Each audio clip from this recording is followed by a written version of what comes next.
Chapter 57:11. He was cursing Lin Yi in his heart, but he still maintained the necessary respect on the surface. He didn't want to put his other arm on the line. "I'll leave a mark on you. You have a great recovery pill on you, right?" Lin Yi smiled faintly and said without a care. Although he couldn't kill Shui Jianfeng, he could still make him suffer a little. Shui Jianfeng endured the pain and quickly took out a great recovery pill, wanting to swallow it, but it was snatched away by Lin Yi. "Senior Lin, weren't you the one who told me to eat the great recovery pill?" Shui Jianfeng felt so wrong that he wanted to cry. A broken arm wasn't a big injury. Even without the great recovery pill, it could be healed after a period of treatment with qi. It was just that the pain was a little annoying. Lin Yi put away Shui Jianfeng's great recovery pill and said, "No, I wanted you to take out the great recovery pill for me. If you ate it now, what's the point of this injury? Alright, hurry up and go back. Let Dr. Glasses treat you." These words were very reasonable. Shui Jianfeng was speechless and could only say goodbye to Lin Yi with a sullen face. He could finally escape from Lin Yi's clutches. Shui Jianfeng swore that he wouldn't go near any place where Lin Yi was, unless there was a day when his strength could completely overwhelm Lin Yi. After leaving the exhibition venue, Shui Jianfeng quickly rushed to the central stronghold. He wasn't afraid that Lin Yi would use his divine sense to monitor him, because if Lin Yi wanted to follow him, he could move his primordial spirit without being discovered. In the stronghold, the Glasses doctor was studying the Dr. Kang's golden creation medicines formula that Shui Jianfeng sent back. When he saw Shui Jianfeng returning injured, he said indifferently, "Injured? Did you run into Lin Yi again?" Shui Jianfeng cursed, "Isn't it that bastard Lin Yi? Why do I run into him every time?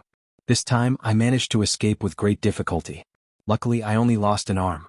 Do you have any more great recovery pills? I've run out of them."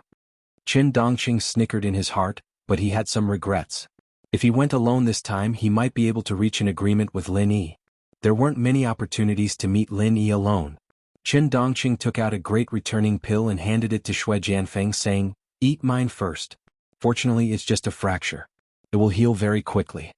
The bespectacled doctor said without raising his head, "Don't worry. When I come up with a new potion, I'll give it to you to use. At that time, you don't have to worry about such minor injuries at all. Basically, you'll be able to recover immediately. You don't have to be afraid of getting injured anymore." "So magical? Then I'll be waiting to see." Shui Jianfeng was immediately overjoyed. However, a thought suddenly flashed through his mind. Should I tell Lin Yi about this? Go. Was he crazy? With this potion, he wouldn't have to be afraid of Lin Yi in the future. Shui Jianfeng quickly patted his forehead and drove the crazy thoughts out of his mind. What he said to Lin Yi just now was just a temporary measure. He mustn't take it seriously. What he didn't know was that Qin Dongqing was also hesitating on the side. Should he inform Lin Yi about this news or use it as a bargaining chip with Lin Yi? In addition to these two people, Big Brother Dafeng also wanted to inform Lin Yi about the situation here. Unfortunately, he didn't have the opportunity to go out alone to contact Lin Yi. He could only worry on the side. At the same time, Igratipovich, who was driven away by Lin Yi, also returned to his home. His family was indeed an ancient aristocratic family in Europe, but it wasn't as powerful as he said. On the other hand, Igratipovich's mother's family, which was his maternal grandfather's family, was the largest mafia family in the area. Seeing that her son had been beaten into a pig's head, Igratipovich's mother was furious. After asking for the reason, the former underworld princess immediately called her brother. "Edmund, my dear brother, your nephew was bullied. As an uncle, shouldn't you do something?" After the phone was connected, Igratipovich's mother spoke very elegantly. She was no longer angry when she saw her son being beaten up. Edmund, who was on the other end of the phone, laughed and said, "Josephine, my dear sister, do you only remember to call your brother when something happens? Shouldn't you contact your family more often if you have nothing to do?" "Edmund, I admit that what you said is right, but can we talk about your poor nephew first?" Josephine didn't seem dissatisfied and continued to speak unhurriedly.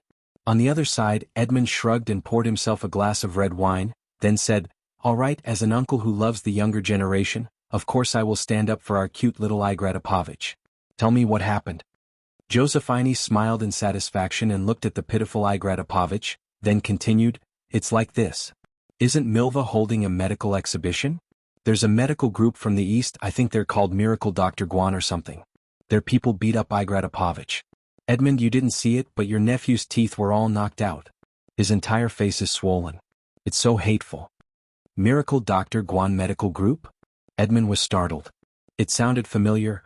Wait, I think I've heard of this name before. Let me think. Right, one of their products is called Golden Creation, right? It's very effective and you can't even buy it in Europe. Everything has to be smuggled over. Are they going to enter Europe? This is a good opportunity. My dear Edmund, aren't you focusing on the wrong place? Josephine frowned and expressed her dissatisfaction. That's right, their medicine is really amazing. 5 bodyguards had their limbs broken by them, but after using their medicine, their injuries healed very quickly. This is really surprising, but does this have anything to do with Igratopovich? Oh yes, my dear Josephine. I have to admit that you're right. Let's talk about how to stand up for Igratopovich, then tell me what's going on with those 5 bodyguards. Edmund was obviously more concerned about the amazing effects of the medicine. As a mafia family, to have such a miraculous medicine was an invincible trump card. Chapter 57:12. As the princess of the underworld, she was used to being shot to death. It was also the simplest and most direct way to take revenge. However, Edmund obviously didn't think so. When he heard the suggestion, he immediately objected. Oh no, my dear sister, I understand how you feel, but this isn't in our family's interest at all. You know, the police have been keeping a close eye on us recently. If there's a shooting, especially if it's an important person from abroad, if it's escalated to a diplomatic level, our family will be in a very passive position. Josephine immediately fell silent. She was originally from that family, so of course she knew that Edmund's words were not false. However, it was impossible for her to just swallow this insult. Igor Radapovich, who had been listening on the side, came over and said with difficulty, Uncle Edmund, I think you're right. Instead of killing them, why don't we control their channels and make them earn money for us? We can also threaten them and make them pay a higher price. Although Igor Radapovich didn't say it very clearly, Edmund was already thinking about this, so he immediately understood what he meant. Little Igor, you've really grown up. This is a very good idea. You can talk about it in detail and also tell us about the 5 bodyguards. Seeing that the person involved, Igor Radapovich, had the same thoughts as him, Edmonton was in a good mood. If they could become the product distributor for Miracle Dr. Guan Medical Company, they could foresee a huge amount of money flowing into their pockets. Igratopovich agreed and first told him that the 5 bodyguards' hands and feet were broken, and then they took the other party's medicine. In less than 10 minutes they could barely walk and so on. Edmund, who was on the other side, took a deep breath. He had already overestimated the effectiveness of the medicine, but he didn't expect it to be even more shocking than he expected. It was almost like magic. This also strengthened Edmund's determination to become the agent of the Miracle Dr. Guan Medical Group. Although his family wasn't involved in the medical industry, they couldn't let go of the opportunity to earn money. Uncle Edmund, are you going to send someone to discuss cooperation now? If that's the case, I think you can get your men to lower the price. This way we can guarantee our profits and teach them a lesson. I heard that the Sacred Alliance had talked to them before, but nothing was settled in the end. I guess the relationship between the two sides isn't that good. We can provide them with the channels they want the most, and lower the price is a must. Igratopovich laughed sinisterly. He accidentally pulled the wound on his face and immediately grimaced in pain. What you said makes sense. Do you have any other suggestions? Edmund had never thought much of his nephew, thinking that he was just a good-for-nothing. Although he doted on him for the sake of his sister, he had never thought that he would have such thoughts. Igratopovich covered his mouth with his hand and continued carefully, It's like this. I think we can get their agent rights at a very low price, but don't get into a fight with them. As I said just now, these mysterious Easterners have amazing combat power. We don't need to fight them head-on. We just need to tell them our advantages. If they don't agree to our request, then there will be no place for them in Europe. Igratopovich could see that although Linyi was powerful, he obviously didn't dare to go too far here. Otherwise he wouldn't have stopped when he saw the security. So, using Miracle Dr. Guan Medical Group as a breakthrough point should be able to threaten Linyi's group. At that time, it wouldn't be difficult to make Su Shirhan obediently climb onto young Master Igratopovich's bed. Igratopovich smiled sinisterly and didn't voice out his dirty thoughts. Instead he hung up the phone with Edmund. Edmund had already arranged for his men to take care of this matter, so all he had to do now was wait at home.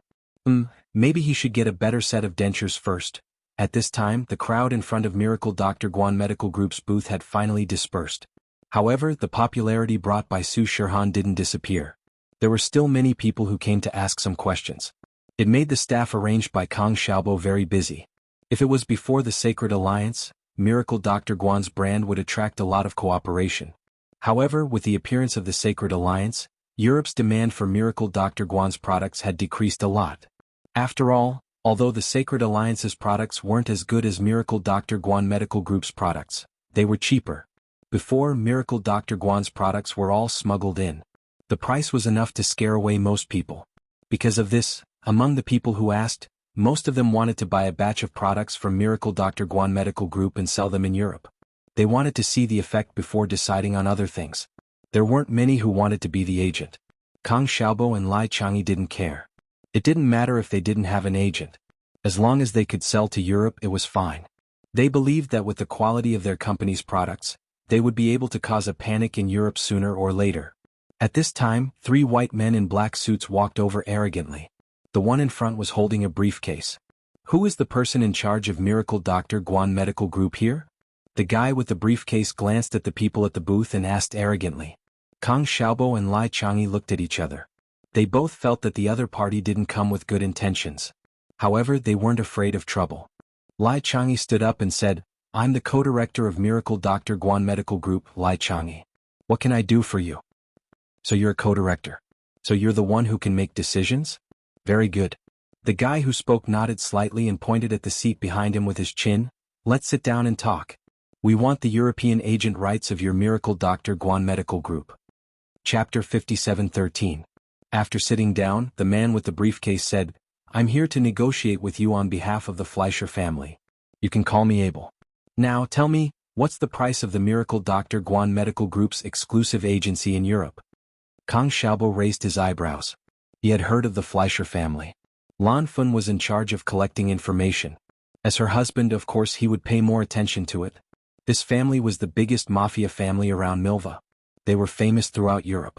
If there was a ranking, they would be at least in the top 5 of the European mafia. Truth be told, Xiaobo didn't really like working with a house like this. They had too much of a bad reputation, and the Fleischer family's name meant butcher. It had been hundreds of years since they'd last changed their ways of doing things. Lai Changyi didn't care. Business was business. No matter who the partner was, it was fine as long as they could enter the European market. If the other party was strong, it would be good for the Miracle Dr. Guan Medical Group. "Mr. Abel, if you're talking about the exclusive agency rights in Europe, then I think an agency fee of 10 million euros per year is quite cheap. As for the price of goods, we can also give you some discounts. We'll ship the goods at a 5% discount of our domestic retail price. Of course, you'll be responsible for all the shipping and customs duties. What do you think?" Lai Changyi calculated in his mind and gave a relatively favorable price. One had to know that the price of golden creation that was smuggled from China to Europe was at least 5 to 10 times the domestic retail price. Some places were even more expensive. The price that Lai Changyi gave was definitely a good price. Although Kang Xiaobo didn't really like the Fleischer family, he didn't have any objections since Lai Changyi was negotiating. Abel heard the price and shook his head. No. This price is still too high. You have to know that your products have no foundation in Europe, and you don't have any channels. We, the Fleischer family, will provide all the sales channels. So this price of 5% is unacceptable. I think that 40% of the domestic retail price should be enough." Lai Changyi suddenly frowned. The 40% discount of the domestic retail price did not mean that there was no profit, but the products exported to Europe could obviously earn double or even 2 or 3 times the profit. There was no reason to continue to reduce the price. After thinking for a while, Lai Changyi calmly said, "I'm sorry, I don't think we can accept this price. If you really want to cooperate sincerely, we'll give you a 10% discount on the domestic retail price, plus an agency fee of 20 million euros per year. How about that? 20% off, 50 million euros for the agency fee." Abel immediately counteroffered, which was within Lai Changyi's acceptable range. Anyway, they only needed to open up the market in the first year. It didn't matter if they earned less. When the market opened up, they could sign a new contract. This time the contract would not be more than 2 years. After calculating in his heart, Lai Changyi immediately smiled and said, "Deal. I hope we can have a pleasant cooperation." Abel didn't reach out to shake Lai Changyi's hand. Instead, he took out a contract from his briefcase and stuffed it into Lai Changyi's hand. This made Lai Changyi a little embarrassed. There were several similar contracts inside. They were probably prepared according to different negotiation terms. Mr. Abel is really swift and decisive. He even prepared the contract. Lai Changyi laughed and withdrew his hand holding the contract. In his heart, he thought that these Europeans were rude. We who came from the land of etiquette, don't stoop to their level. Just as he was thinking about this, Lai Chang'e flipped open the contract. His eyes suddenly froze. Then Mr. Lai, who came from the land of etiquette, directly threw the contract in his hand at Abel's annoying and arrogant face.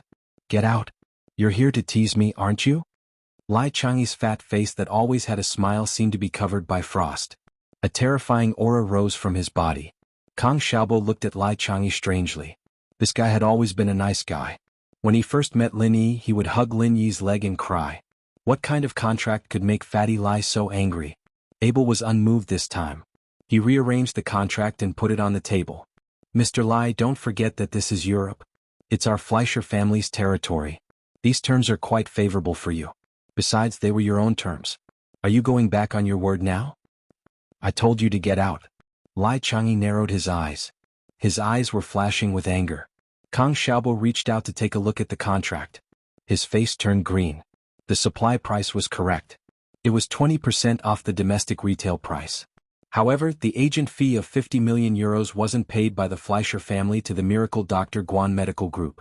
It was paid by the Miracle Dr. Guan Medical Group to the Fleischer family.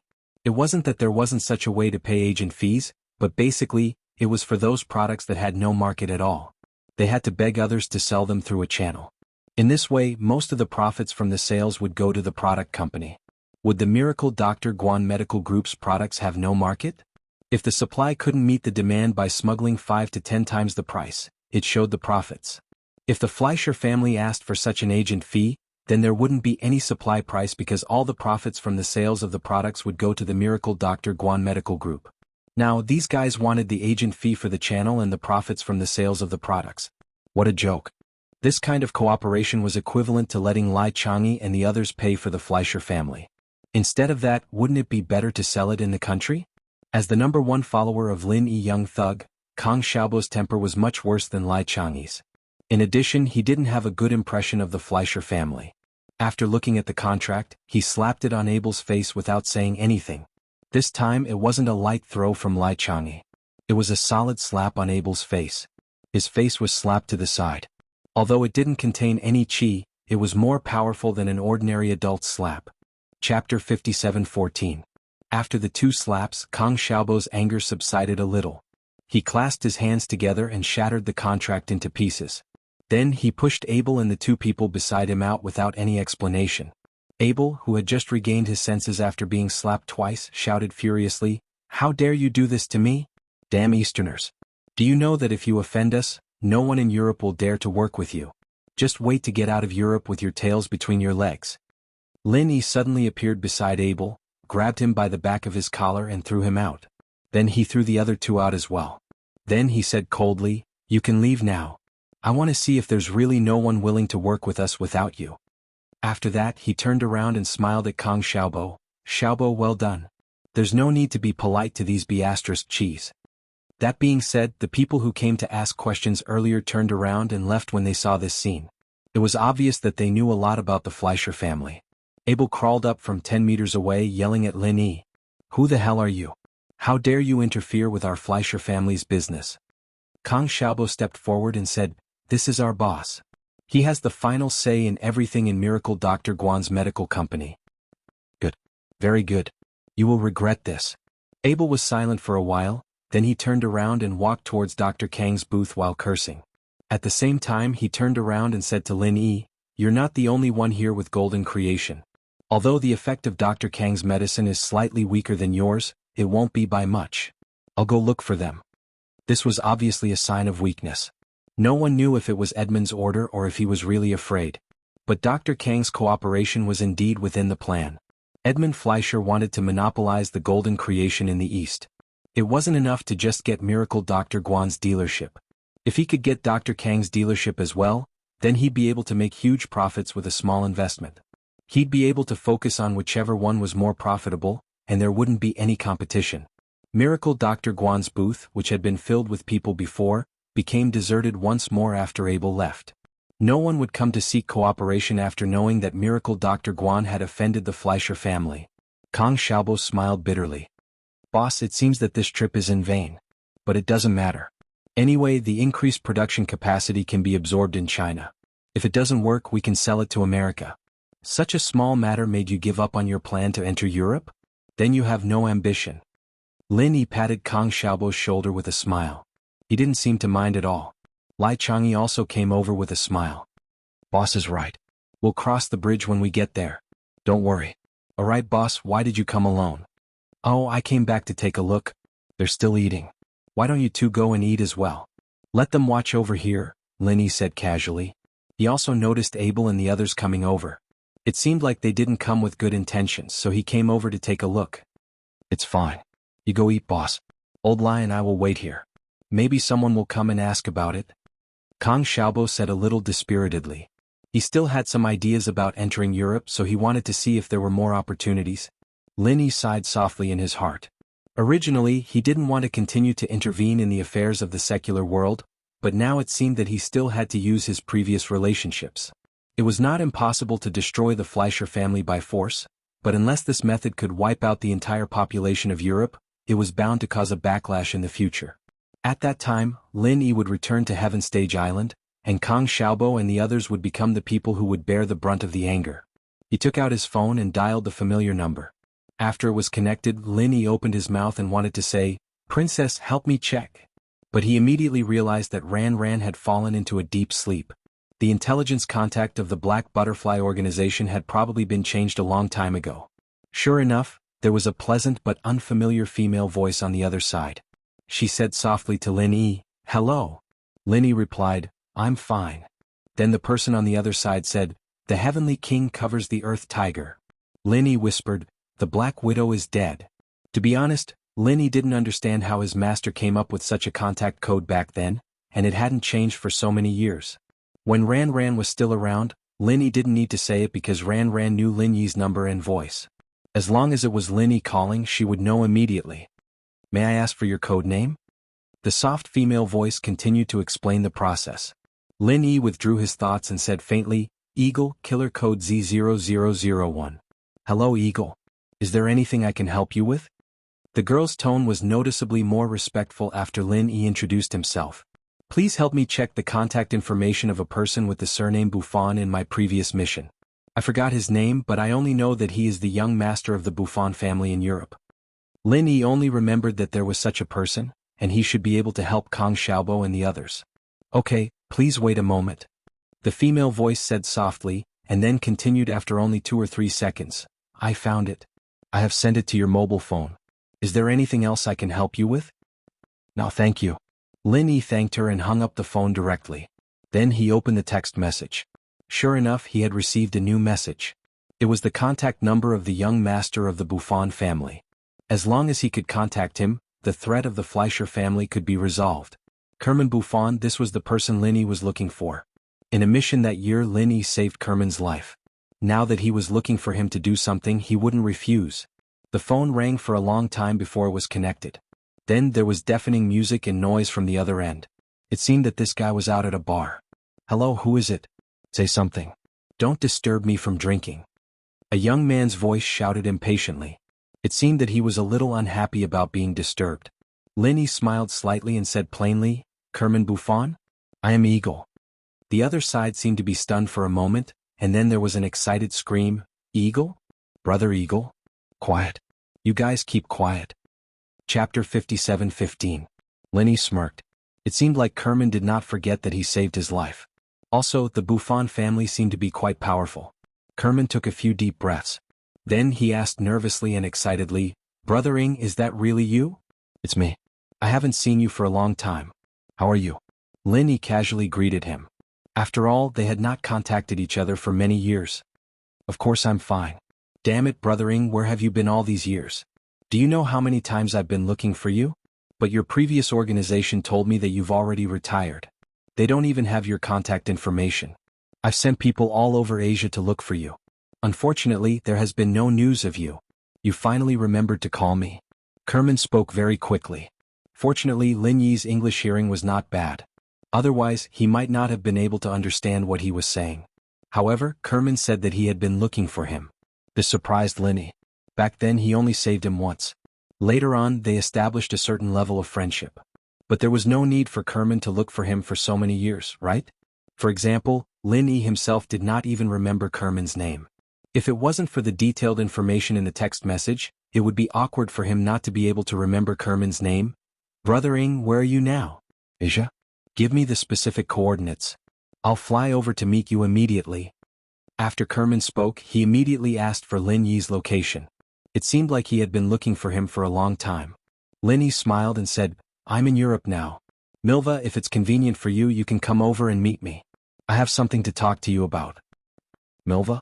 I'm in the nearby town of Mendoza. It's very close to Milva. Brother Ing, wait for me. I'll come over immediately. Where do you want to meet me? Kerman was overjoyed. His voice was filled with excitement.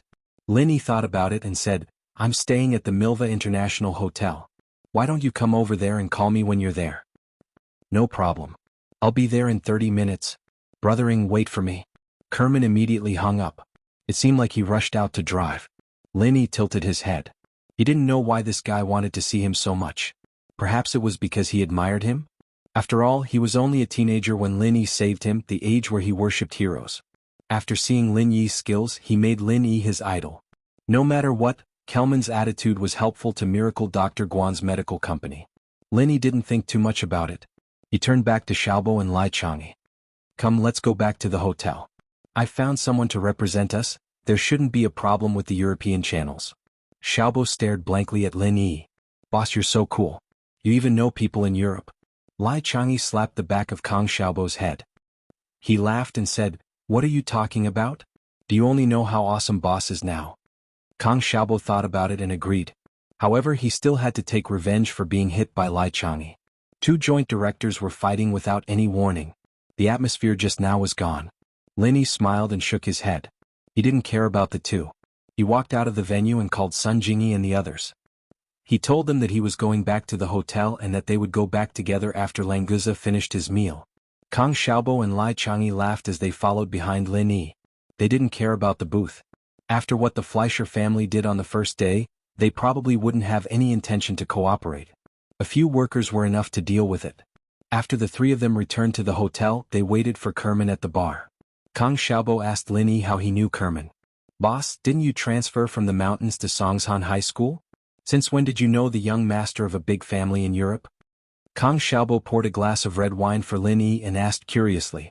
These lackeys didn't know much about Lin Yi's past, and when he was with Lin Dongfang, no one dared to disturb his and Aunt Qing's private world, so it was normal for him to ask about it now. Who said I'm going to Songshan High School? I'm actually going there to be a bodyguard. Lin Yi smiled as he reminisced about the time when he first came to Songshan. I came here before when I was doing a mission, so it's normal to know people from Europe. Boss, you're going to be a bodyguard? For who? Kang Xiaobo paused and looked like he wanted to gossip. Yeah, of course. You can't even guess that? It's a mission my old man gave me and it's a long story, so I'll keep it short. Lin Yi explained the whole story briefly, and the two felt as if they'd finally understood what was going on. I see, that's why Boss doesn't look like a student. Speaking of which, Boss, why didn't you go after the two prettiest girls at home and went after sis-in-law Tang Yun instead?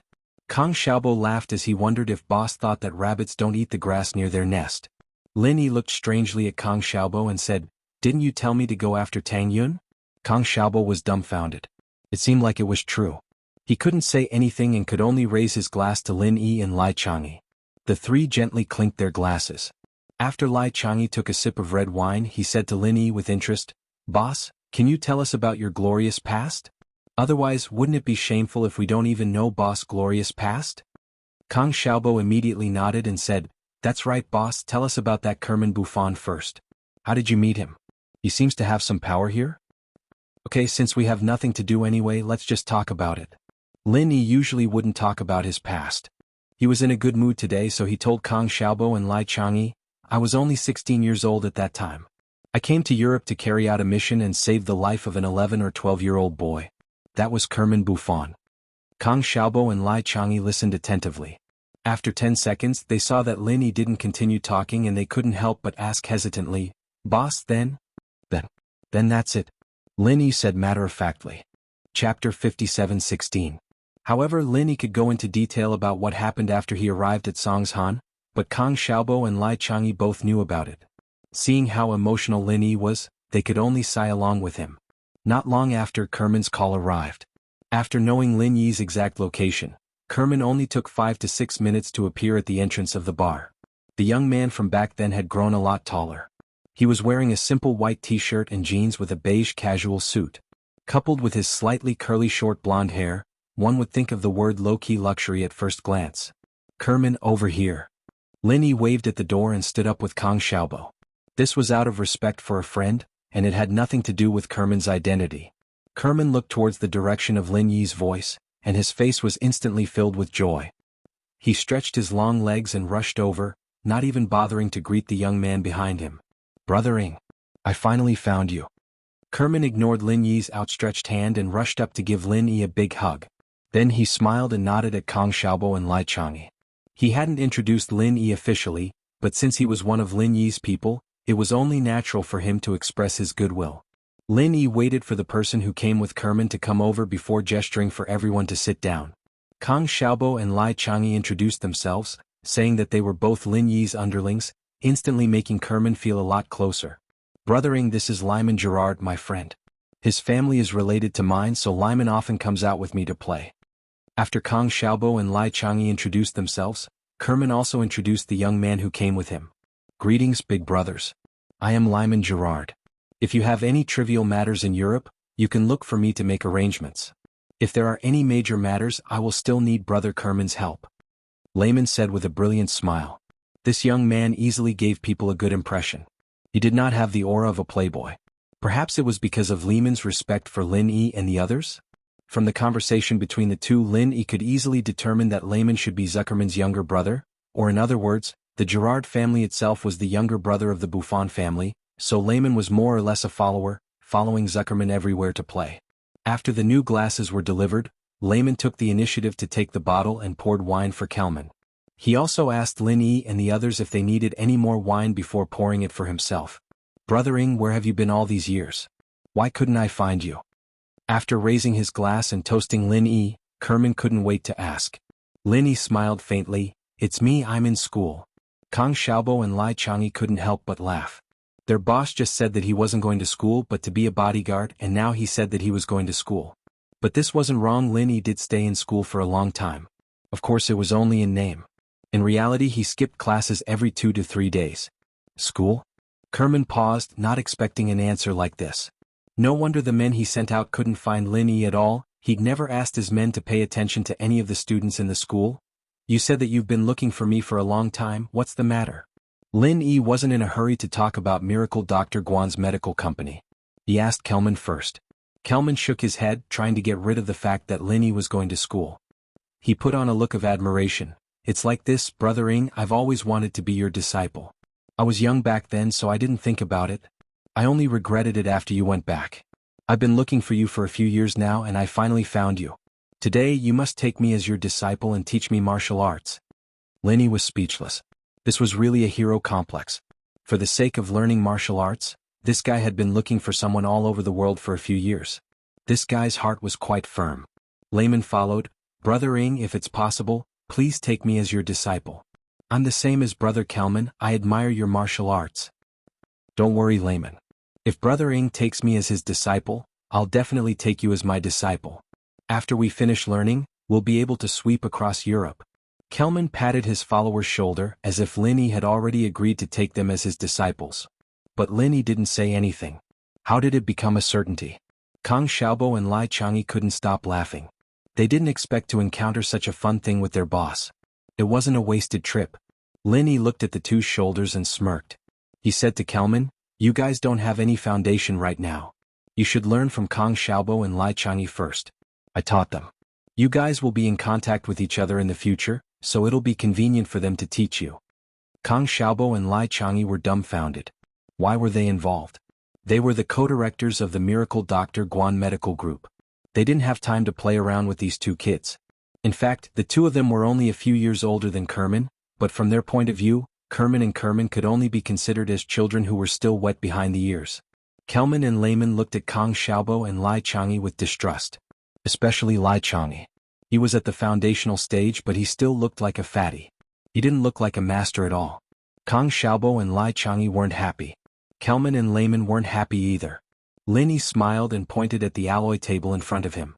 He said to Kang Xiaobo and Lai Changyi, "The corner of this table is a bit sharp. It'll hurt easily.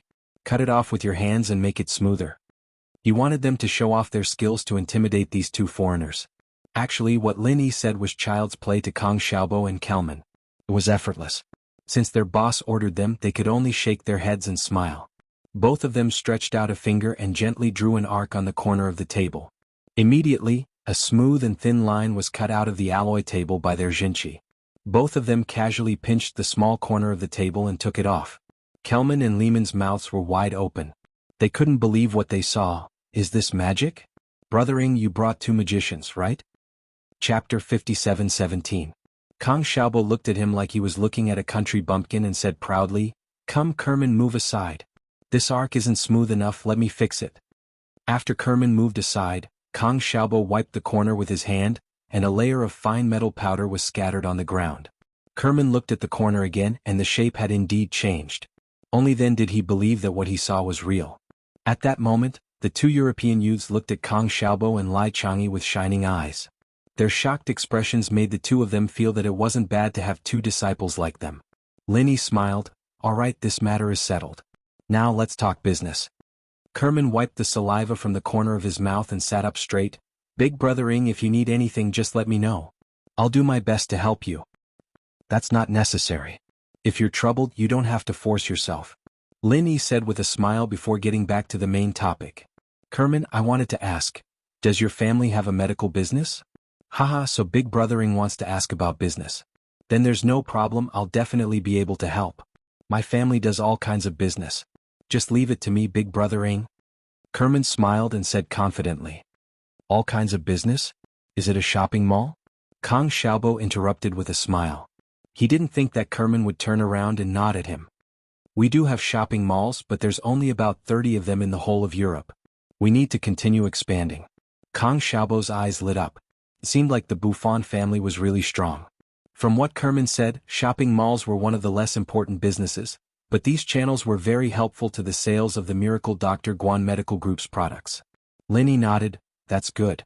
Have you heard of the Miracle Dr. Guan Medical Group? Miracle Dr. Guan wants to sell his products in Europe, and he needs an agent."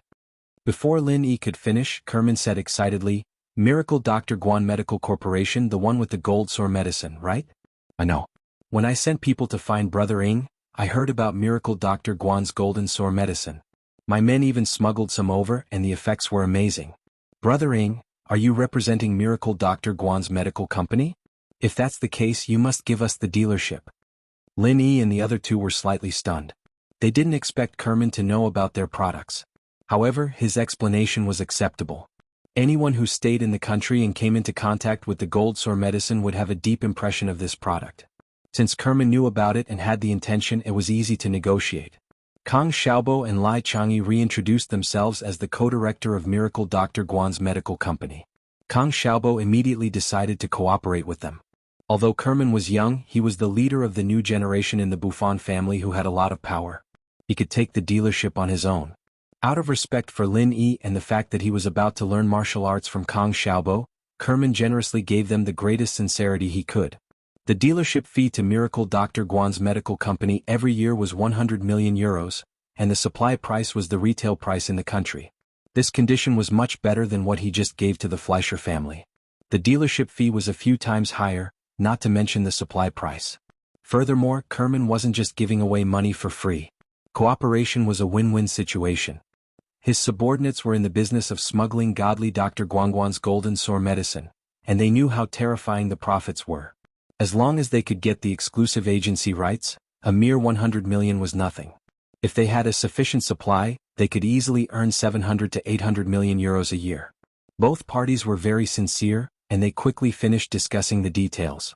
They agreed to sign the contract tomorrow, and Kuman would hold a press conference to spread the news.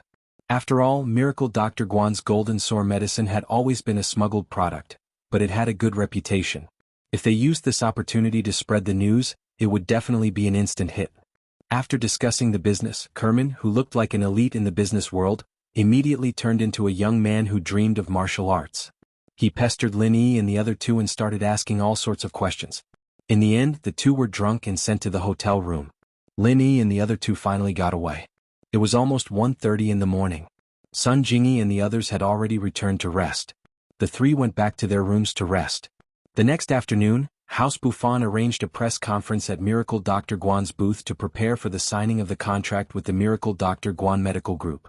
All of this was handled by House Buffon, and Lin Yi didn't have to worry about it.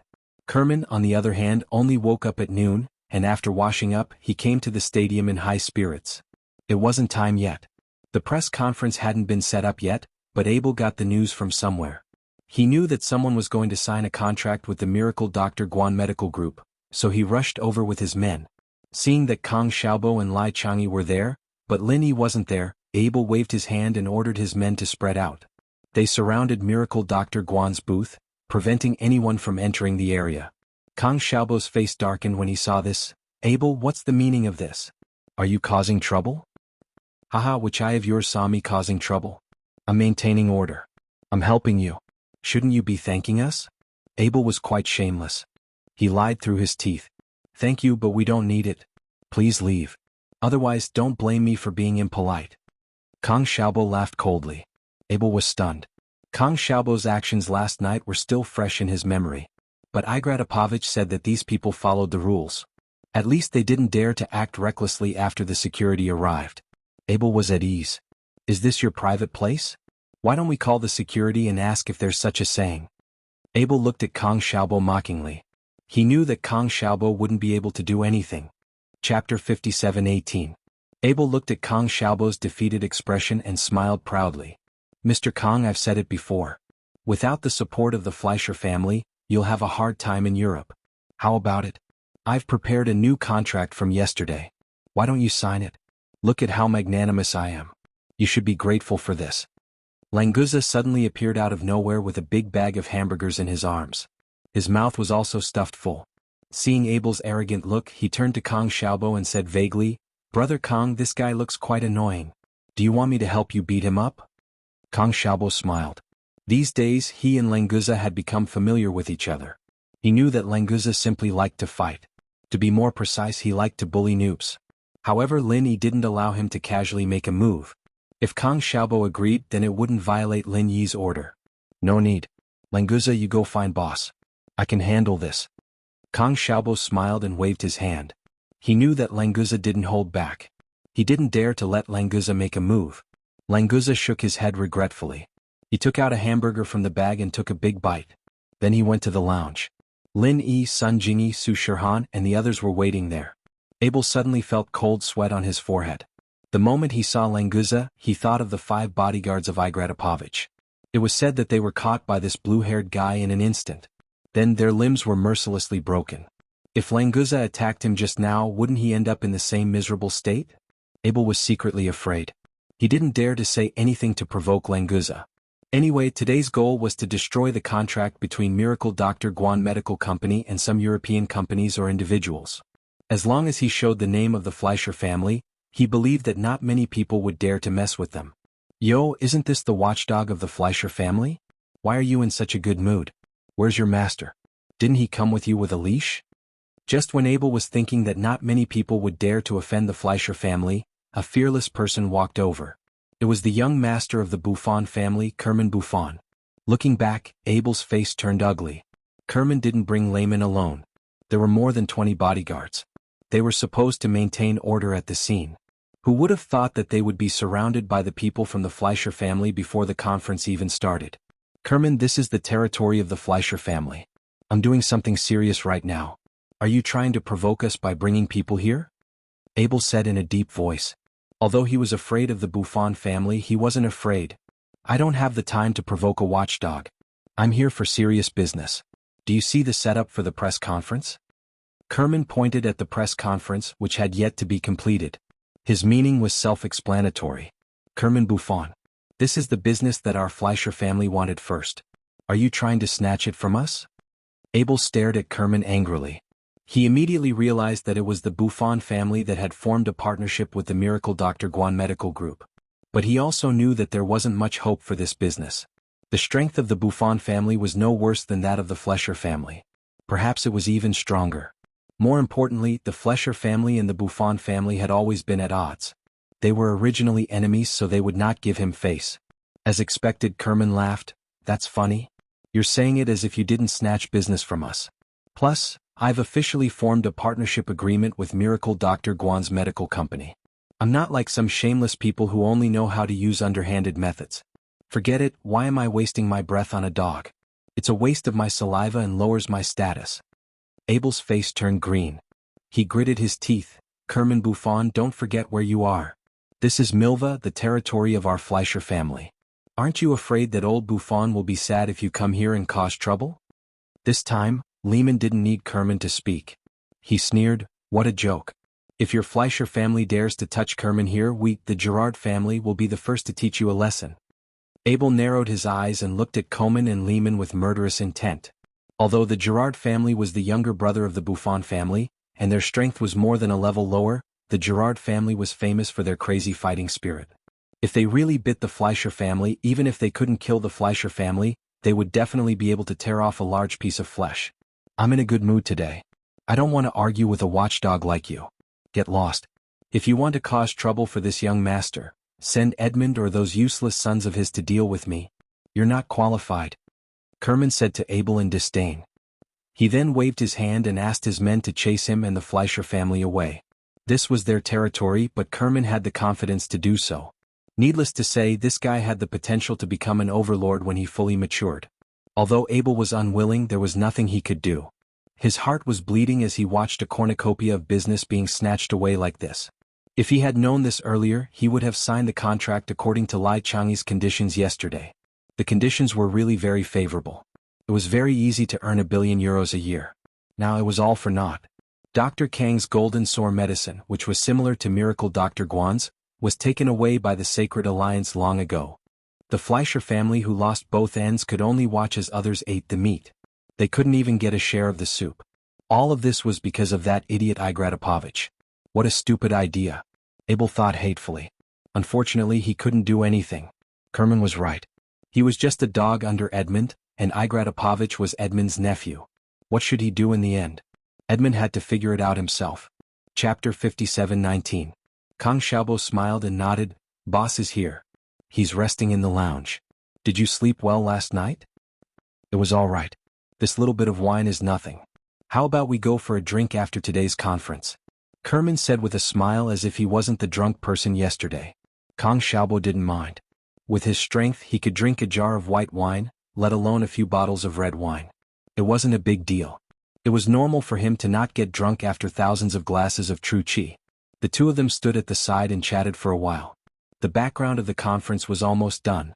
If the banner Miracle Dr. Guan Medical Group authorizes Buffon Group to sign the contract for all products in Europe was hung earlier, the unlucky Abel probably wouldn't have walked into the muzzle of the gun. That's why it was said that the early worm would be eaten by the bird. Wouldn't everything be fine if you came a little later? With the Buffon family's presence, the rest of the process went smoothly. Kerman, as the representative of the Buffon family, signed his name with Kang Xiaobo and Lai Chang'e under the flashing lights. Then they exchanged the contract and officially announced the establishment of the partnership. The Miracle Dr. Guan Medical Group had also begun their steps into Europe. Although the Fleischer family was unwilling, they didn't dare to do anything to Kerman on the surface. Both parties were enemies, but before they had full confidence, no one would go against Kerman. Especially since this was the Fleischer family's territory. If anything happened to Kerman, it didn't matter if it was done by them or not. In the end, the Fleischer family would be besieged by the other neutral families. So, not only could Edmund not do anything to Kerman, he had to ensure Kerman's safety. As for whether he would secretly find someone to kill Kerman after leaving the Fleischer family's territory, it would depend on the situation. After the signing was done, there was nothing for Lin Yi to do. The matter of opening the European market would naturally be handled by the Buffon family. Kang Xiaobo and Lai Chang'e only needed to sit at home and collect the money. Big brother Ing, where are you going now? Kerman chuckled as he followed behind Lin Yi. He had found a big business for his family, which was a huge contribution. Furthermore, he could finally learn the martial arts that he had been dreaming of. His mood was indescribable. Komen did not need to worry about the follow-up business, so he was very free now. It would be best if he could follow Lin Yi around. Lin Yi smiled and said, I'm going to Lan Mi with them to watch Cheng Yi's concert.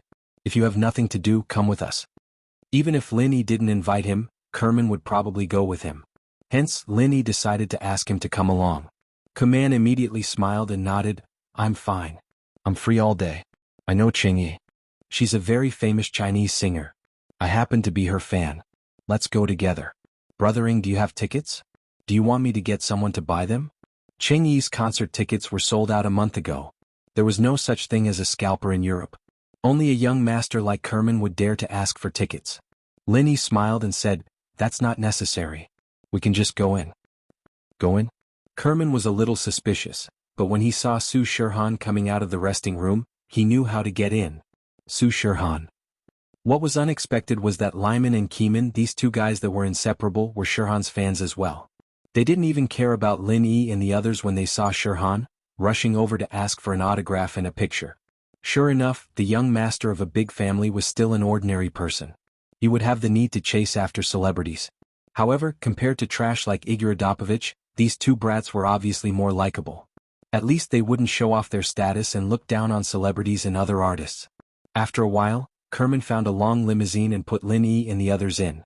They left for Blue Rice. There was food, drinks, and entertainment in the car, so they didn't feel that time was short. By the time they reached Lan Mi and Qingyi's concert venue, the sky was already dark. The group had already eaten their fill in the car, so they didn't need to find a place to eat. Su Shirhan directly brought them to the venue. Of course, the only one who was unhappy was Languza. The limousine wasn't enough for him to eat his fill. A truck was more suitable. With Qingyi's arrangements, Lin Yi and the others were seated at the very front. Kerman and Lin Yi were quite pleased with themselves as well. They'd always gotten the best seats for concerts, but this was the first time Su Shirhan had brought them here personally. It was a completely different feeling. A song and dance started the concert. Qingyi's voice was different from Su Shirhan's. It lacked the ethereal aura, but it was more fiery and direct. Coupled with her graceful figure and sexy dance, it ignited the atmosphere of the audience. If Su Shirhan was a fairy, then Qingyi was a witch. When the two appeared at the same time, the entire venue seemed to explode. The sound waves shot up to the sky. One could see how popular the two were in Europe. They were definitely treated like superstars. After the song, Qingyi held Su Shirhan's hand and said shyly, "Today, I'm very happy that so many friends came to my concert. Especially one of them, she's my most important and favorite person." The entire audience burst into a huge uproar. No one had expected that Qingyi, who had never been involved in any scandals, would suddenly say such a thing. Linny was also a little stunned. He vaguely knew what Qingyi was going to say, but he couldn't do anything right now. After the crowd calmed down, Qingyi continued, "I've always liked this person, but I've never confessed. Because he's the person my good sister likes, so I didn't dare to say it. If it was possible, I would never say it. But today my good sister encouraged me. Happiness is something that you have to fight for yourself. So, I mustered up the courage to confess to him in front of the whole world." Chapter 57:20. Linny sweated profusely. Qingyi had already made it so clear. If he still couldn't confirm that he was the one being confessed to, then he would really be an idiot. To be honest, Linny had a good impression of Qingyi. Although Qingyi approached Su Shirhan as a spy and tried to seduce Lin Yi, everything proved that she was a good girl. Sun Jingyi, Kang Xiaobo, and Lai Changyi all looked at Lin Yi with a mischievous smile. Lin Yi already had a lot of girlfriends. He didn't care if there was another Qingyi. Even Sun Jingyi wasn't unhappy at all. This matter would be settled after Qingyi said it. The fans all shouted in unison, "Confession! Confession! Confession!" Although Qingyi was a super idol, the fans were more appreciative of their idols. They were full of romantic genes. To be able to witness this romantic moment was also very fortunate for them. After getting the encouragement from the fans, Qingyi finally gathered her courage and looked at Su Shirhan gratefully. Under Su Shirhan's encouraging gaze, she let go of her hand and slowly walked to the front of the stage. The spotlight followed Qingyi. It was as if she was the only person left in the world. When she said the name of the person she was going to confess to, another spotlight would shine on him. The two of them became the protagonists of the world. Suddenly, all the light sources disappeared without any warning. The whole place was plunged into endless darkness. At first, everyone thought that it was the preparation for the confession. Because Qingyi was shy, she needed some darkness to boost her courage. Many people laughed out of kindness. Only Lin Yi felt that something was wrong. The moment the light disappeared, Lin Yi's divine sense was completely blocked. Even the people around him couldn't feel it. This was obviously not a normal situation. "Languza, protect them." Lin Yi let out a low roar and grabbed Sun Jingyi, who was beside him. He grabbed her slender waist and flew up to the stage. In his memory, Cheng Yi's location was nowhere to be found. Lin Yi didn't stop and continued to rush towards Su Shihan. At the same time he shot out tens of Zhenqi towards Su Shihan. In the next moment, Lin Yi's hand held Su Shihan's slightly cold palm. His heart suddenly calmed down and he whispered, "Shihan? Brother Lin, it's me." Su Shihan's voice was slightly shaky. "There was something trying to catch me just now, luckily you came fast. Where is he?" "I don't know either." Lin Yi answered casually. He shot out a ball of Dan fire and controlled it to circle around the stage. However, the Dan fire could barely light up a foot around him. After flying around, there was nothing. Where was Cheng Yi? The audience finally realized that something was wrong and started to panic. They all screamed because their phones couldn't light up the person next to them. Not to mention the light from the screen, even if they turned on the phone's flashlight function, it was the same. It was as if there was a monster in the darkness that was devouring the light. Lin Yi brought Sun Jingyi and Su Shihan back to the front row. At this time it was better for everyone to stay together and take care of each other. 10 seconds later the lights came back on. The audience's emotions calmed down a little, but Cheng Yi was still nowhere to be seen. The security guards started to appear to maintain the order and let everyone stay calm. Lin Yi's divine sense returned to its original function, but no matter how he looked, he couldn't find any trace of Cheng Yi. A living person completely disappeared under Lin Yi's eyes without leaving a trace. This kind of possibility was almost impossible. But now that it happened, the biggest suspect was only the center. "Brother Lin, where did Yi go?" Su Shihan grabbed Lin Yi's arm tightly and asked in panic. Lin Yi shook his head. "I can't find her at the moment, but don't worry, we will find Yi eventually." After comforting Su Shihan, Lin Yi turned to Languza. "I'll leave this place to you. You must protect their safety. I'll go find Yi." Languza nodded solemnly. "Don't worry, boss. I'll protect them with my life." With his strength, apart from Lin Yi, he was basically invincible in the secular world, so Lin Yi was very relieved. As long as they were by Languza's side, there shouldn't be any problems. After nodding at the crowd, Lin Yi transformed into his primordial spirit form and flew above the concert venue. He expanded his divine sense to almost cover the entire blue rice. Unfortunately, no matter how hard Lin Yi searched, he couldn't find any trace of Cheng Yi. It was as if she had never been here in the first place, completely disappearing without a trace. At the same time, on the flying saucer far away from Lanmi, Xiaolong was laughing weirdly. "Lin Yi, that idiot, how dare he hit me? You always like to act cool in front of me. Are you dumbfounded now? Ah, let him be arrogant. Now that he can't even protect his woman, let's see how he'll act cool in the future." Qin Dongqing looked at Xiaolong in disdain from the corner. He really looked down on this guy. He didn't have any skills at all, and yet he always wanted to step on Lin Yi. If it wasn't for his brother Kang Mingming's position in the center, he wouldn't have let him on this flying saucer at all. Qin Dongqing, who already had thoughts of joining Lin Yi's side, felt that the center was hopeless. They were just a bunch of defeated soldiers who didn't dare to fight Lin Yi face to face, and even resorted to kidnapping people. They even let trash like Xiaolong participate in the plan. It was like a joke. How was this even a big deal? It was a pity that Qin Dongqing couldn't go out as he pleased, and he didn't have any tools to contact Lin Yi. Otherwise this would be a good opportunity to show off. Xiaolong was still laughing maniacally, and Qin Dongqing snorted inwardly. This idiot thought that he could threaten Lin Yi just because he had Cheng Yi in his hands? If he got caught by Lin Yi, wouldn't he just die? If he wanted to fight against someone as strong as Lin Yi, the most important thing was to have enough strength to fight him. Otherwise, everything would just be empty talk. Even he, Qin Dongqing, could see through this, but none of the smart people in the center could see through it. It could only be said that they were a bunch of short-sighted rats. Chapter 57:21. In the isolation room, Cheng Yi woke up, but she didn't panic. She calmly observed her surroundings. It wasn't as if she didn't know anyone in the ship, like Xiaolong, the son of Miracle Dr. Kang's family. She knew who he was. "Xiaolong? Did you kidnap me?" Cheng Yi's eyes stopped on Xiaolong as she said coldly. She reached out and touched the alloy bars in front of her. With her strength, normal bars couldn't stop her. However, as soon as her fingers touched the fence, a strong electric current instantly surged into her body, causing her arm to fly out. Cheng Yi let out a muffled groan, and her whole body fell on her back. Xiaolong turned to the isolation room and laughed. "Cheng Yi, don't waste your strength. There's over 10,000 volts of electricity on top of the bars. You're lucky this time I only touched your fingertip lightly. If you'd grabbed it, I wouldn't have been able to save you." Cheng Yi's entire arm was numb from the electricity, and half of her body had fallen into a strong numbness. She struggled to sit up and said with a sneer, "What's the use of capturing me? Lin Bro will find me soon and save me. When that happens, none of you will be able to escape." "Haha, you're using that idiot Lin Yi to threaten me? You've got some guts." Xiaolong stood up and walked to the bars, looking down at Cheng Yi. "If Lin Yi wants to save you, he'll have to find you first. Of course I'll give him a chance.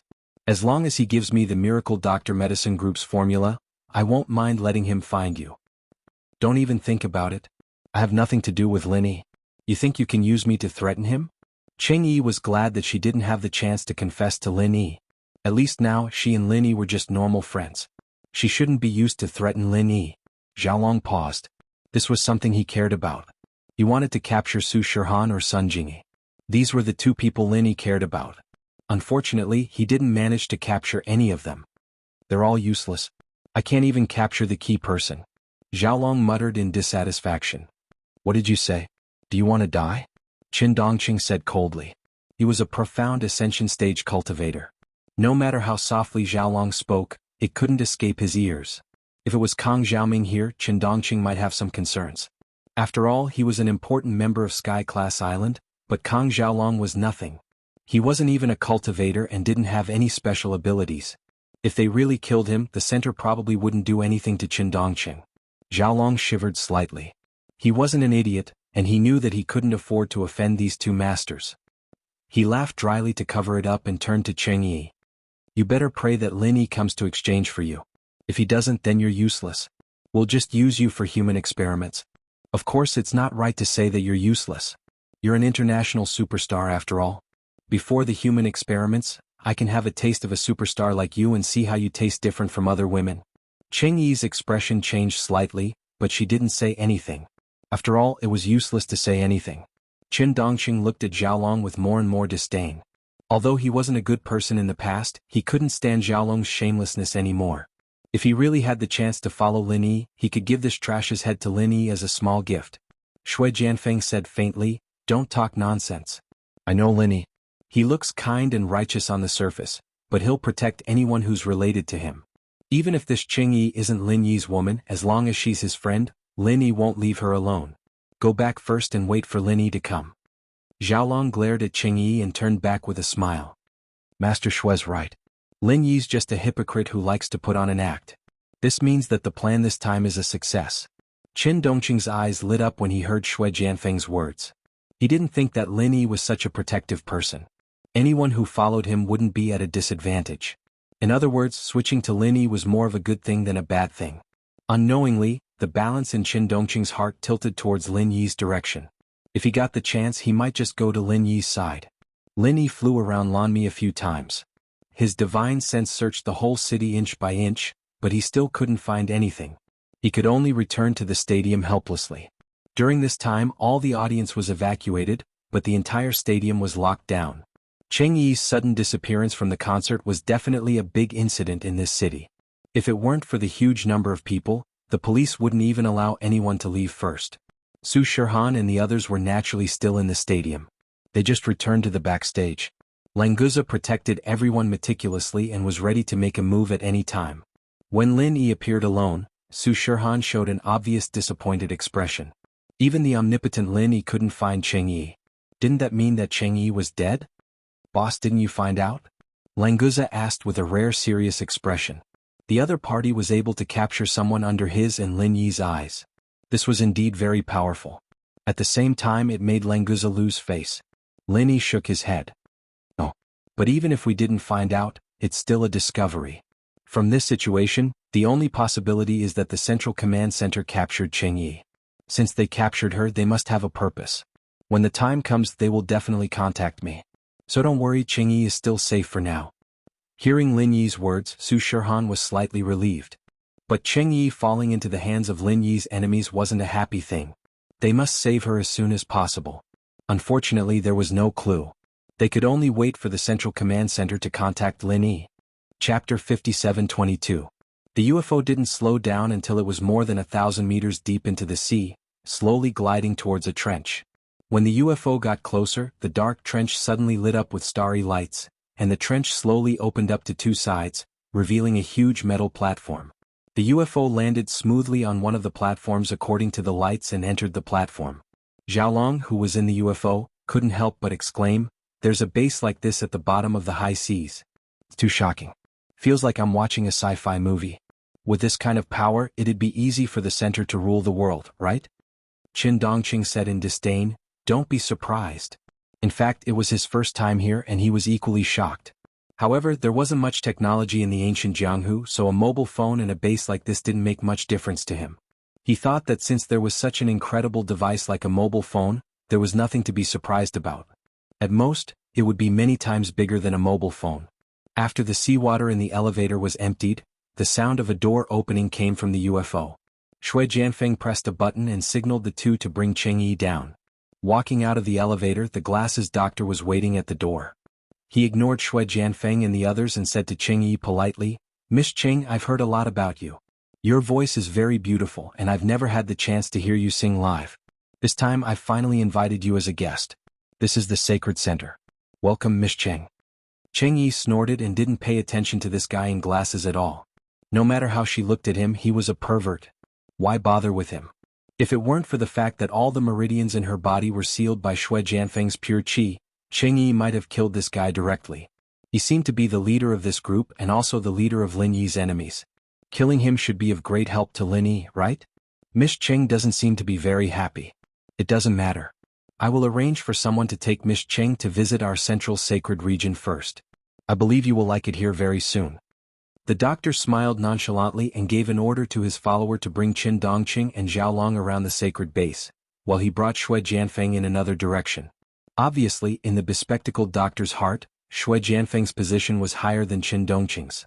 This also made Qin Dongqing, who had left, lean towards Lin Yi. Shui Jianfeng didn't ask anything, instead silently following behind the bespectacled doctor. After walking through a long alloy tunnel filled with a sci-fi atmosphere, the bespectacled doctor finally stopped in front of a door. After taking off his glasses, countless rays of light moved from the top of his head all the way to the tip of his toes. A three-dimensional projection appeared on the door, comparing the face, skeleton, iris, and other aspects. After confirming that there was no mistake, the door silently slid open. "Come in." The bespectacled doctor put his glasses back on and said faintly without turning his head. Shui Jianfeng nodded silently and followed in. The room was like a small screening hall. In front of a huge screen, there was a long curved table made of alloy. There were 7 chairs on the side facing the screen. At this time, a young woman was sitting on the chair in the middle. The bespectacled doctor walked to the woman and bowed slightly. "Miss Lan, the person has been captured. What should we do next?"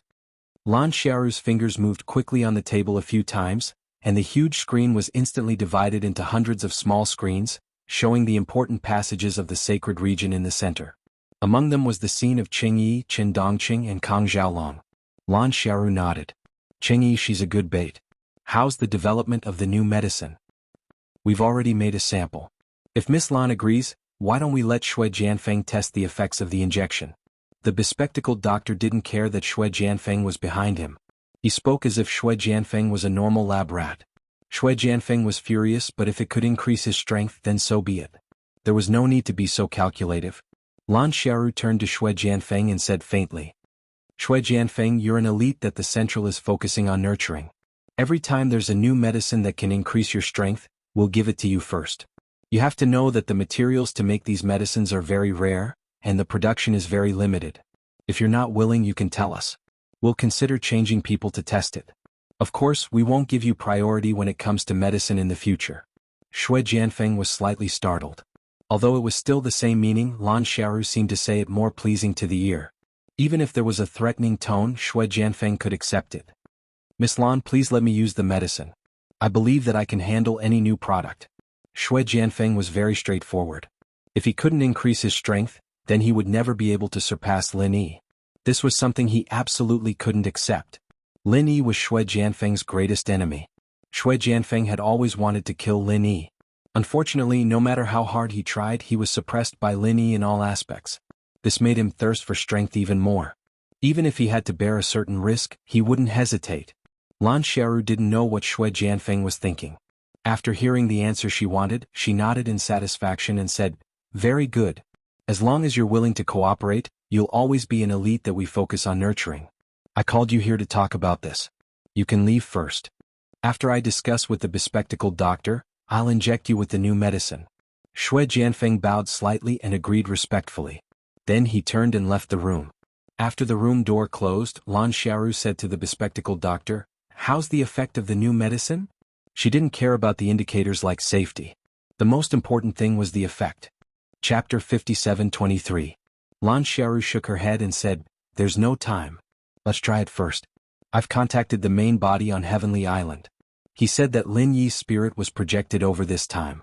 His physical body has no signs of damage after such a long time, which means that his spirit didn't affect his physical body too much." The doctor in glasses raised his head slightly and looked at Lan Xiaoru. "You mean to deal with Lin Yi's spirit with all our strength?" "Of course. Otherwise, do you think I would agree to you guys taking hostages? This kind of retarded blackmail plan is simply an insult to my intelligence. But it's a good choice to use as bait." The doctor in glasses calculated in his mind and felt that this plan was completely feasible. The only thing he needed to worry about was the reaction from the higher-ups. Won't killing Lin Yi's spirit cause an accident from the higher-ups? You have to know that this is different from the previous plan, the doctor in glasses said with some worry. He didn't have the guts to openly disobey the orders from the higher-ups. Lan Xiaoru's fingers gently tapped on the metal table, making a soft sound. Then she said with a smile, "The main body said that as long as Lin Yi's physical body doesn't die, there won't be any problems. Since it has been proven that the separation of the spirit won't affect his physical body, then we can take the opportunity to kill Lin Yi's spirit. This is the best opportunity. Anyway, if something happens to his spirit, he can only blame his bad luck. As long as his physical body is alive, we can explain to the higher-ups. In that case, we can give it a try." The doctor in glasses finally nodded in agreement. After all, Lin Yi had given him too much pressure recently. If he could get rid of Lin Yi, it would also be a good thing for him. It's not a try, it must succeed. Lin Yi's growth rate is beyond our imagination. If this continues, he will become a big problem for us sooner or later. A trace of ruthlessness appeared on Lan Xiaoru's face. When the doctor in glasses saw this, he felt a slight chill in his heart. "Understood, I'll call Lin Yi now and ask him to come over. Miss Lan, have you thought about how to deal with him?" The doctor in glasses took out his phone and asked worriedly. Lan Xiaoru waved her hand and said, "Do what you need to do first, I will make arrangements for the rest." The bespectacled doctor nodded slightly and did not dare to ask any more questions. He immediately dialed Lin Yi's number. "Lin Yi, if you want to save Qing Yi, then make sure that all the formulas of the Godly Doctor Medical Group are ready, and then wait for my call to exchange them. If you don't agree, prepare to collect Qing Yi's body." After the glasses doctor finished speaking quickly, he hung up the phone directly without waiting for Lin Yi to answer. Lan Xiaoru furrowed her brows and said, "Are you sure it's Lin Yi?" The bespectacled doctor was stunned. He looked at the phone and said, "There's no mistake. This is Lin Yi's number. It's the latest." Did he speak? What if the person who answered the phone wasn't him? Lan Xiaoru continued to ask. The bespectacled doctor was speechless. After a moment of silence, the bespectacled doctor picked up his phone and said, "Let me confirm." After dialing again, the bespectacled doctor pretended to be indifferent and asked, "Are you Lin Yi?" "It's me." Lin Yi's voice came from the other side, which made the bespectacled doctor heave a sigh of relief. "Do you understand what I said just now?" It seemed too awkward to hang up just like that, so the bespectacled doctor could only ask casually, "I understand. Where is the transaction?" Lin Yi was still extremely calm. "Wait for my call." The bespectacled doctor hung up again, then said to Lan Xiaoru, "It's Lin Yi." After saying that, he suddenly felt like he was acting like an idiot, and it immediately triggered a serious embarrassment. He could only cough and say, "I will go and inject the medicine into Shui Jianfeng first. Let me know if there's any news." Then he turned around and left. When Lin Yi heard the busy tone from the phone again, he couldn't help but frown slightly. He didn't know who had contacted him just now. It should be the center, but was it really okay for the center to use such idiots to do things? How did they develop and become so strong? "Boss, is there any news about Yi?" Kang Xiaobo saw Lin Yi put down his phone, so he quickly asked with concern. "Sort of, the other party should be the center. This time their target is the Miracle Dr. Guan Medical Group's formula, and they want me to use the formula to exchange for Yi." Lin Yi looked at Kang Xiaobo and Lai Chang'e, and he didn't intend to hide it. Fortunately, Kelman and Layman were taken away by the Buffon family. Otherwise, if they just signed the contract with them and had to give the formula to someone else, even if they had a good relationship with them, it wouldn't be easy to ask for it. Kang Xiaobo and Lai Chang'e didn't care. After all, this company originally belonged to Lin Yi. Although they had put in all their effort in order to save people, they couldn't care so much. Boss, if that's the case, then let's prepare first. No matter what, Yi's safety is the most important. Kang Xiaobo and Lai Chang'e looked at each other and immediately expressed their stance. Lin Yi nodded and said, I'll see how the situation goes. Let's prepare the things first. Actually, there wasn't much to prepare for these things. Lin Yi was the one who came up with it, so who would know better than him? It was just that Kang Xiaobo and the others were in charge of the company now, and Lin Yi didn't interfere at all, so they still needed to go through this formality. Very quickly, Kang Xiaobo prepared the formula and passed it to Lin Yi, and then they began to wait for the center's call. The center didn't let them wait for too long, and very quickly they called again, Lin Yi, find a boat by the sea yourself and sail it near the international waters. We will contact you when the time comes for the specific location. Remember, you can only come alone. If anyone follows you, you will have to collect Cheng Yi's body. Lin Yi said coldly, I understand, you guys wait. This time, Lin Yi originally planned to go alone, and the other party's request was exactly what he wanted. Of course, if Languza went with him as a sea dragon, he could still unleash his greatest power in the sea, but Lin Yi still needed Languza to stay behind to protect Su Shirhan and Sun Jingyi. Compared to that, this mission was more important. After putting away the phone, Lin Yi didn't wait for the others to ask and directly said to Languza, Languza, you stay behind to protect them, I will go alone to save Yi. Don't worry, in this world, there is no one or thing that can threaten me. Sun Jingyi and Su Shirhan were a bit worried at first, but after hearing Lin Yi's domineering words, they chose to stay silent. After a few words, Lin Yi transformed into his primordial spirit state and directly flew to the sea. Chapter 57:24. Very good, you didn't play any tricks, did you? Now drive straight to the east, I will inform you when the time comes. Lin Yi didn't find anything with his divine sense. The other party should be observing him through the satellite, right? If that was the case, then Lin Yi really didn't have any other way. Following the other party's instructions, he kept driving east, and after half an hour he was asked to keep driving south, then west, and then north again. This was directly going around in a circle back to the original point. Knowing that the center was making him go around in circles, Lin Yi didn't take it to heart. These child's tricks were all within his expectations. You're almost out of gas, right? 10 nautical miles south, there is a mobile refueling ship on the sea, you can go there and refuel. The center was quite considerate, calculating that Lin Yi's gas was almost out, and even pointed him to refuel. Lin Yi said coldly, how long do I have to walk on the sea? When can I trade? You're out of patience? Don't worry, go refuel first. After the other party finished speaking, he hung up the phone, and Lin Yi could only go refuel first. In the central holy region at the bottom of the sea, Lan Xiaoru didn't come up with a feasible plan to deal with Lin Yi, because no matter how she thought, in the end, it seemed that there was no way to kill Lin Yi's primordial spirit. Letting Lin Yi take a walk on the sea at the beginning was really to wear down Lin Yi's patience and drive, but in the end, it became something that had no choice, because the action plan against Lin Yi couldn't be established. How's Shui Jianfeng's condition? Lan Xiaoru contacted the laboratory and asked. Shui Jianfeng was the strongest means that could threaten Lin Yi now. If Shui Jianfeng could succeed, then they would have more confidence in dealing with Lin Yi. The bespectacled doctor shook his head and said, there are no side effects from the injection, but the effect is worse than expected, less than 1/10 of the original estimate. Although it can heal itself, the speed is quite slow, and it can't play a decisive role in a battle. What is going on? What is the problem? Lan Xiaoru resisted the urge to roar in anger. It was such a good plan, but the execution was full of loopholes. She was about to go crazy. I've asked Xiaolong to take a look. Perhaps there's something wrong with Dr. Kang's formula. Xiaolong knocked on the door just as the doctor finished speaking. Xiaolong nodded after taking a closer look. This recipe has been altered. It's not the original recipe of House Kang. Change it back immediately and continue the experiment. After Lan Xiaoru finished speaking, she forcefully cut off the video communication, rubbed her forehead and sat down. It seemed that Lin Yi's stroll on the sea would have to continue. However, Lin Yi had a lot of patience. It didn't matter if he spent a little more time. He would just take it as watching the scenery. While Lin Yi was cruising on the sea, Dr. Glasses had begun the development of a new potion. Lin Yi did not make many changes. After all, it was impossible for him to make changes in the wrong direction. The technicians in the center were not fools. They might not be able to tell if the potion was weak, but if there was a problem they wouldn't use it directly. So, the doctor's previous efforts were not in vain. He only made some minor adjustments to the original potion, and it became a new reagent. The materials needed for the potion were precious, but there were spares in the warehouse.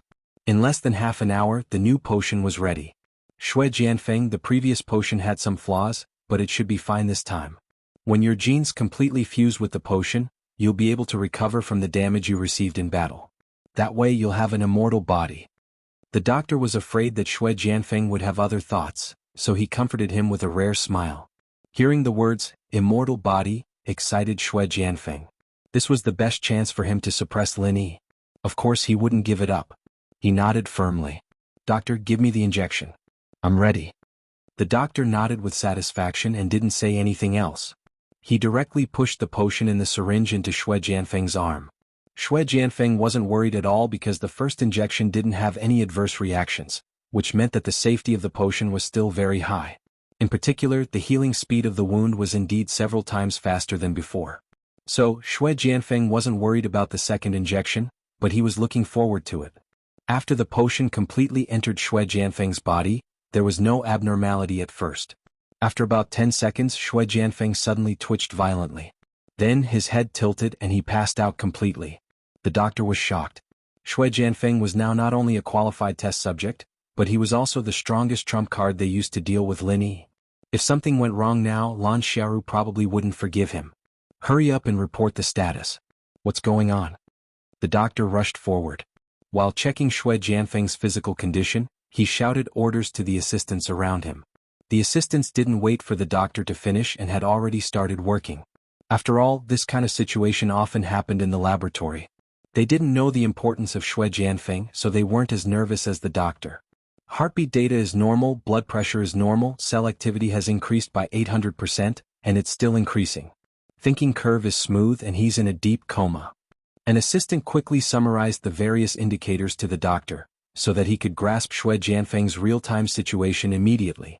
The doctor was instantly relieved. After a careful check, he straightened his back and said, "It's okay.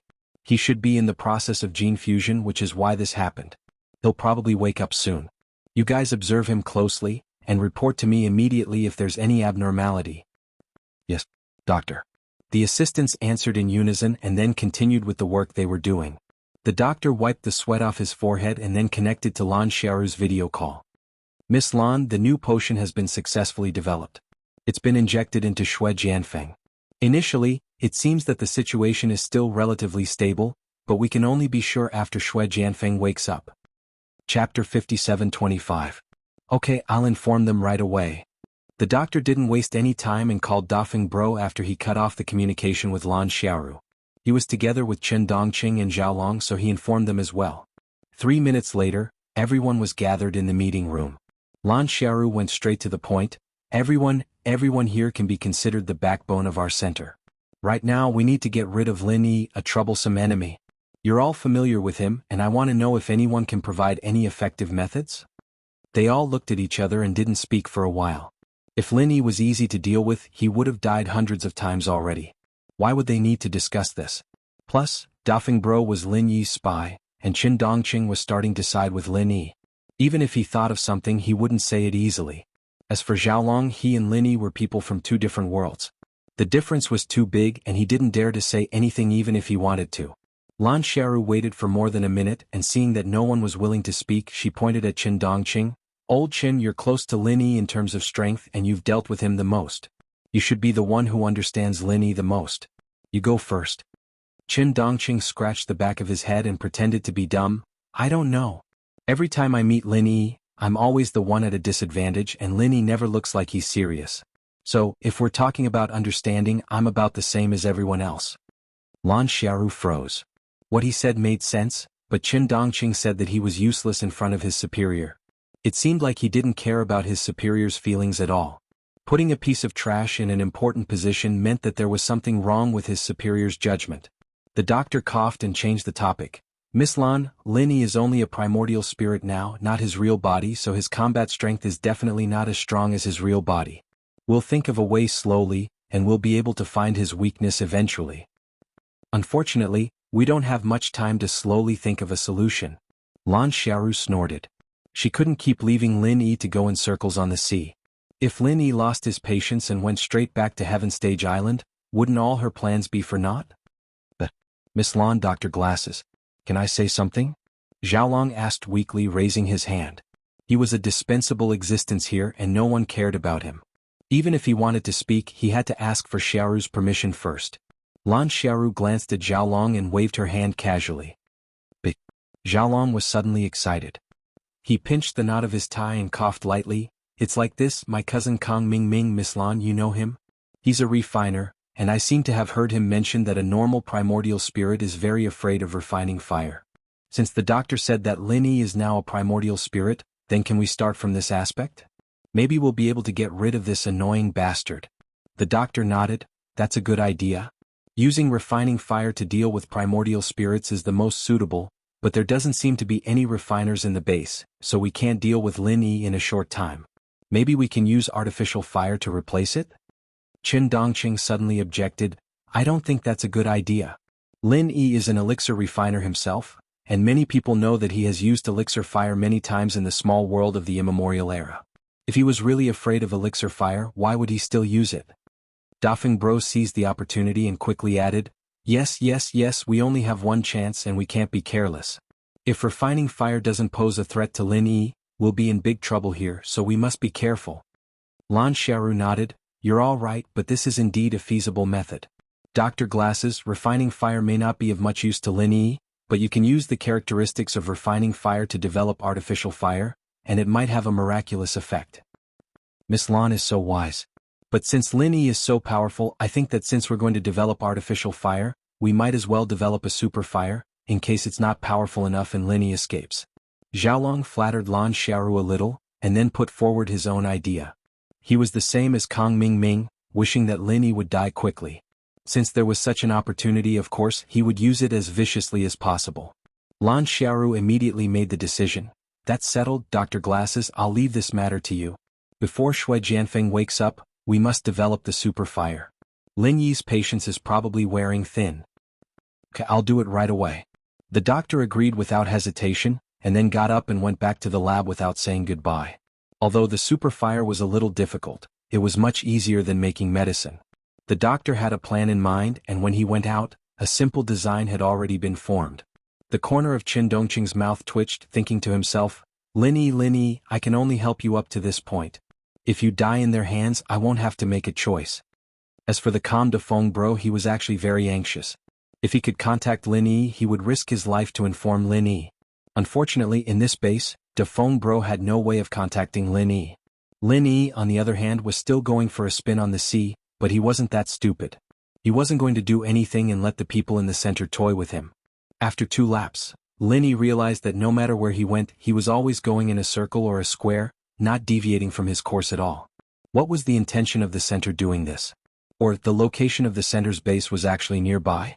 With this speculation, Lin Yi simply concentrated his divine sense in one direction. In this way, the accuracy and linear detection length were far from comparable to the previous range detection. Unfortunately, Lin Yi didn't find anything even after scanning the area in 4 different directions. Could it be some divine sense shielding prop? If that's the case, it should also be able to find the blank spots in the divine sense, right? Lin Yi murmured in doubt, and suddenly, he had a flash of inspiration. At the bottom of the sea. Chapter 57:26. With this idea in mind, Lin Yi immediately shifted his divine sense to the bottom of the sea. After a while, he really found the central sanctuary hidden under the trench. It's really at the bottom of the sea. They're really well hidden. If it weren't for my powerful divine sense, I might not have been able to find them. Lin Yi said with a sneer. He was already thinking about how to sneak into the trench without anyone noticing. Now, Lin Yi was sure that the center must be using satellite positioning to observe him.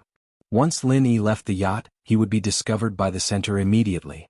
If he wanted to sneak into the bottom of the sea without alerting the other party, he had to deceive the satellite in the sky. Although Lin Yi was powerful, he had no way of destroying the satellite in space at the moment. Third Cloud Dragon appearance. Lin Yi only needed a little thought to find a way. The third Cloud Dragon appearance was originally a martial arts technique of the Green Cloud sect. It could allow people to continuously move in the air without the help of external forces.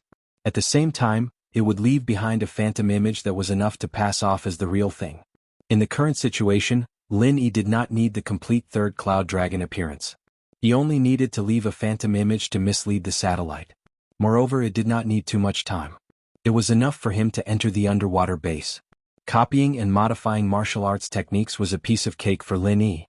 What's more, the third cloud dragon appearance was originally something of the Green Cloud sect. Lin Yi completed the modification in a breath's time. After setting the yacht to autopilot, Lin Yi directly launched the modified version of the third cloud dragon appearance. A realistic phantom image sat in the cockpit, while his real body entered the sea through displacement. To enter the central sanctuary, one had to dive more than a kilometer. For ordinary people, they would have been crushed by the terrifying water pressure. However, Lin Yi did not care at all. The moment he entered the water, he transformed into the primordial spirit state and completely ignored the resistance of the sea. The phantom image on the yacht would dissipate in a few minutes. Lin Yi had to approach the central sanctuary and enter it during this time. Fortunately, the primordial spirit state was extremely fast. In less than a minute, it had already appeared above the central sanctuary. It's Lin Yi. The central sanctuary's alarm system suddenly issued a sharp alarm, and a guy on duty in the monitoring room actually discovered Lin Yi's figure. If he had been a few minutes later, the base would have been infiltrated by Lin Yi. At the same time as the alarm sounded, a transparent protective film appeared above the trench. Lin Yi wanted to use his primordial spirit to pass through the protective armor, but it was a little too late. He hit the protective film and was bounced back. What is it? Even my soul can't pass through it? But it doesn't matter. Since the infiltration has failed, I'll just attack them head-on. Lin Yi's face turned cold. He flipped his palms, and in the center of his palms were two perfect super pill fire bombs. Boom, boom. Two huge explosions in a row caused the entire seabed to be involved in a huge whirlpool of water and fire.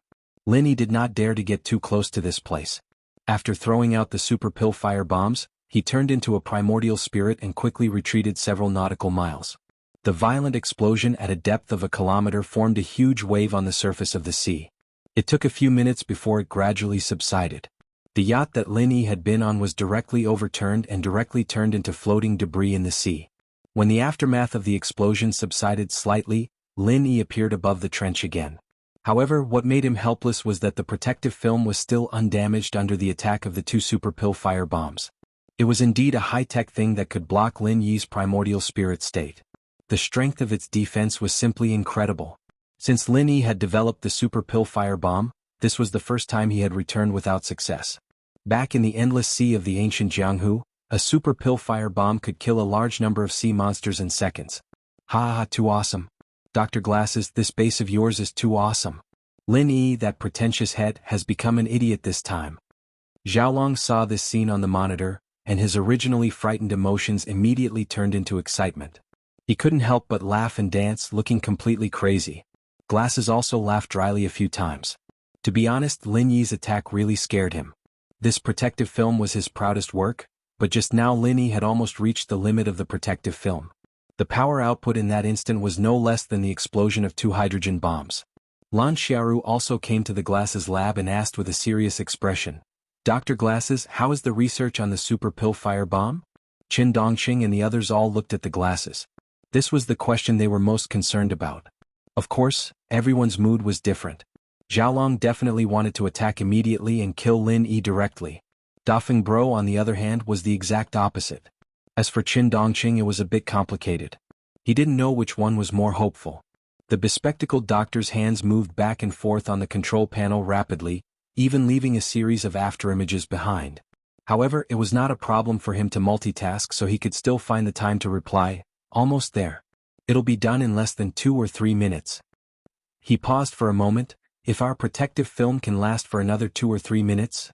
Xiaolong, who had been laughing non-stop, froze. He thought that the protective film wouldn't have any problems, but from the looks of it, it wouldn't last more than 2 or 3 minutes. Qin Dongqing looked at the monitor, agreeing with the Glasses' deduction. He didn't know where the limit of the protective film was, but he could sense that the attack just now had shaken the film. Now that Lin Yi had put his hands together and condensed a super pill fire bomb that was bigger than the previous two combined, it was hard to say whether or not it would break through the protective film. Lan Xiaoru narrowed her eyes and ordered, "Send all the instantaneous energy into the protective film. We can't let Lin Yi in so easily." The so-called instantaneous energy was all the energy in a short period of time to supply the protective film. If it was used like this for a long time, the oxygen supply system in the base would be paralyzed, so it couldn't be used like this all the time. Chapter 57:27. Execute the order. Lan Xiaoru completely ignored Big Brother Dafeng and shouted in a deep voice. The bespectacled doctor did not hesitate and immediately completed the input of the order. In an instant, the entire base fell into complete darkness. Only the outer layer of defense shone brightly. At the same time, Lin Yi's super alchemic fire bomb descended again. It was even louder than the previous two super alchemic fire bombs. The raging fire even burned up all the seawater in this area in an instant. The blazing light was like a new sun being born in the dark seabed. The entire terrain of the trench was flattened by the aftermath of this terrifying explosion, completely revealing the huge metal monster in the center of the sacred zone. The layer of defense trembled violently as if it would shatter at any time. However, after a while, this fluctuation and trembling slowly subsided. Lin Yi, who had retreated to a distance again, had an ugly expression on his face. His divine sense could observe that the layer of defense was almost at its limit, but it still managed to withstand it. If the power of the super alchemic fire bomb was a little stronger, it might have been successfully broken. Unfortunately, no matter how powerful the super alchemic fire bomb was, it was difficult for Lin Yi to control it. Once it was thrown out, it might not be able to retreat in time. Lin Yi himself would also be pulled into the vortex of the explosion. That would really be courting death. Miss Lan is really wise. If it weren't for your prompt decision, this layer of defense would definitely have been destroyed. After the energy supply of the base was restored, the bespectacled doctor quickly input a series of complex instructions again. He did not forget to compliment Lan Xiaoru. This time we should be able to buy more time. You should speed up the progress. I don't think Lin Yi will give up just like that. Lan Xiaoru did not have the slightest smile on her face. From the recovered monitoring, she could see that he was rushing over like lightning again. The consumption of the defensive layer needed time to replenish. Even if it was only for a few seconds, it was still a blank period. Lan Xiaoru naturally knew this weakness very well. The first time, because of the aftermath of the two super pill fire bombs, Lin Yi chose to watch from afar and condense a new and more powerful super pill fire bomb. But this time Lin Yi did not continue to wait. In the blink of an eye, Lin Yi passed through the aftermath of the explosion and appeared above the central sanctuary defense layer. The modified version of the Cloud Dragon's third appearance allowed him to move like a ghost. He moved 3 times in a row, avoiding most of the remaining explosive power, and arrived at the place he wanted to go almost unscathed.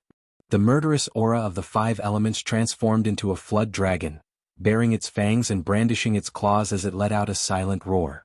It directly engulfed the seawater within it, and like a falling meteorite, it struck the defensive layer.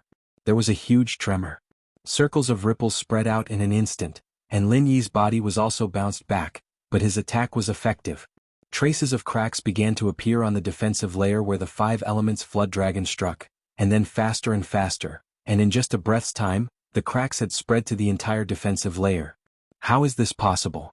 Isn't this an energy-converted defensive layer? Why are there cracks that look like they're real? Lan Xiaoru looked at all this on the monitoring screen in shock, and could not help but exclaim. The bespectacled doctor did not raise his head, and his fingers were moving so fast that they were almost broken. Even so, he still had time to answer, those cracks are not real cracks but formed by Lin Yi's true qi. The confrontation between the two kinds of energy produced this kind of phenomenon that looks like it's real. Miss Lan, you don't have to worry about it. Hurry up and get your super flame out. Lan Xiaoru could not help but yell. At this time he was still in the mood to talk instead of getting down to business.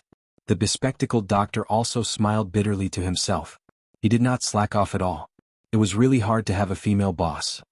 When Lan Xiaoru finished this sentence, the entire defensive layer collapsed, turning into spots of white light in the dark seawater, floating and swaying and disappearing without a trace.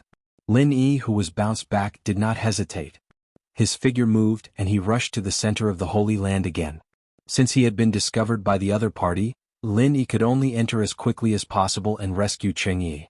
Otherwise, when the people inside reacted, Lin Yi would be too passive. Alright. The bespectacled doctor pressed the last enter key, and his fingers trembled violently. He did not feel it when he was in the state of overload just now, but now that he had stopped, the side effects became apparent. However, compared to the completion of the mission, such a trivial matter did not need to be concerned at all. In the surveillance screen, as soon as Lin Yi approached the alloy armor, a layer of blazing white flame suddenly rose, directly evaporating the seawater in front of Lin Yi. Lin Yi, who was rushing forward, saw the jade pendant wildly vibrating in his mind, causing Lin Yi to turn around and fly back. The third appearance of the cloud dragon once again helped Lin Yi avoid a disaster. After a series of flashes and displacements, he finally escaped from the danger perception area. Amazing. What kind of flame is this? Lin Yi could not help but feel a lingering fear. His primordial spirit body had only felt a trace of heat from the flame, and it was already aching as if it was about to melt. If he was caught in the flame head-on, even if Lin Yi's primordial spirit body could use alchemic fire, he would definitely not be able to resist it for even a second. It worked.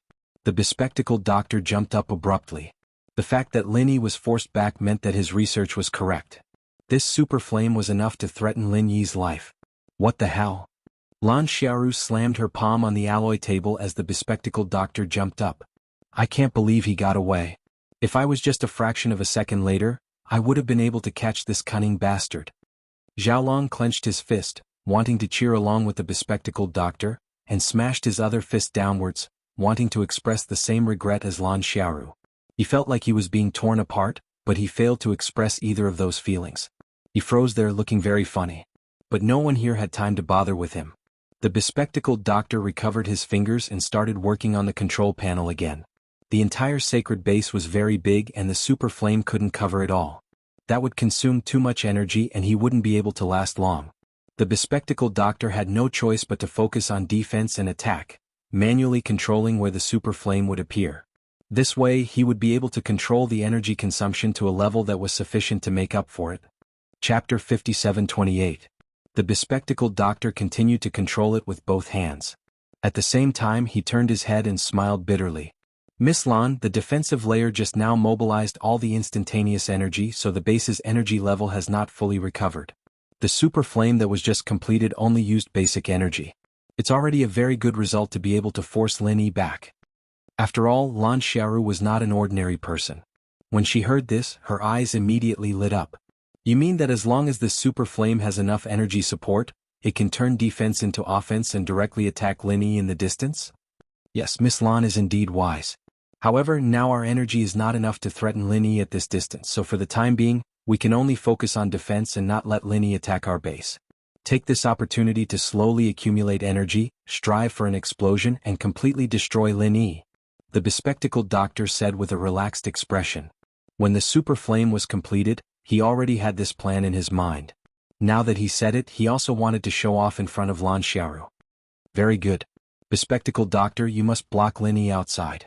Now focus. Lan Xiaoru pointed to the monitor screen and said to the bespectacled doctor.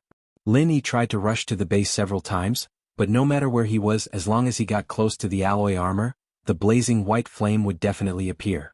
Fortunately, Lin Yi was prepared and did not suffer any damage. However, these flames really gave Lin Yi a headache. Even the shadow and displacement of the cloud dragon's triple appearance could not avoid the flames, so Lin Yi was really at his wit's end.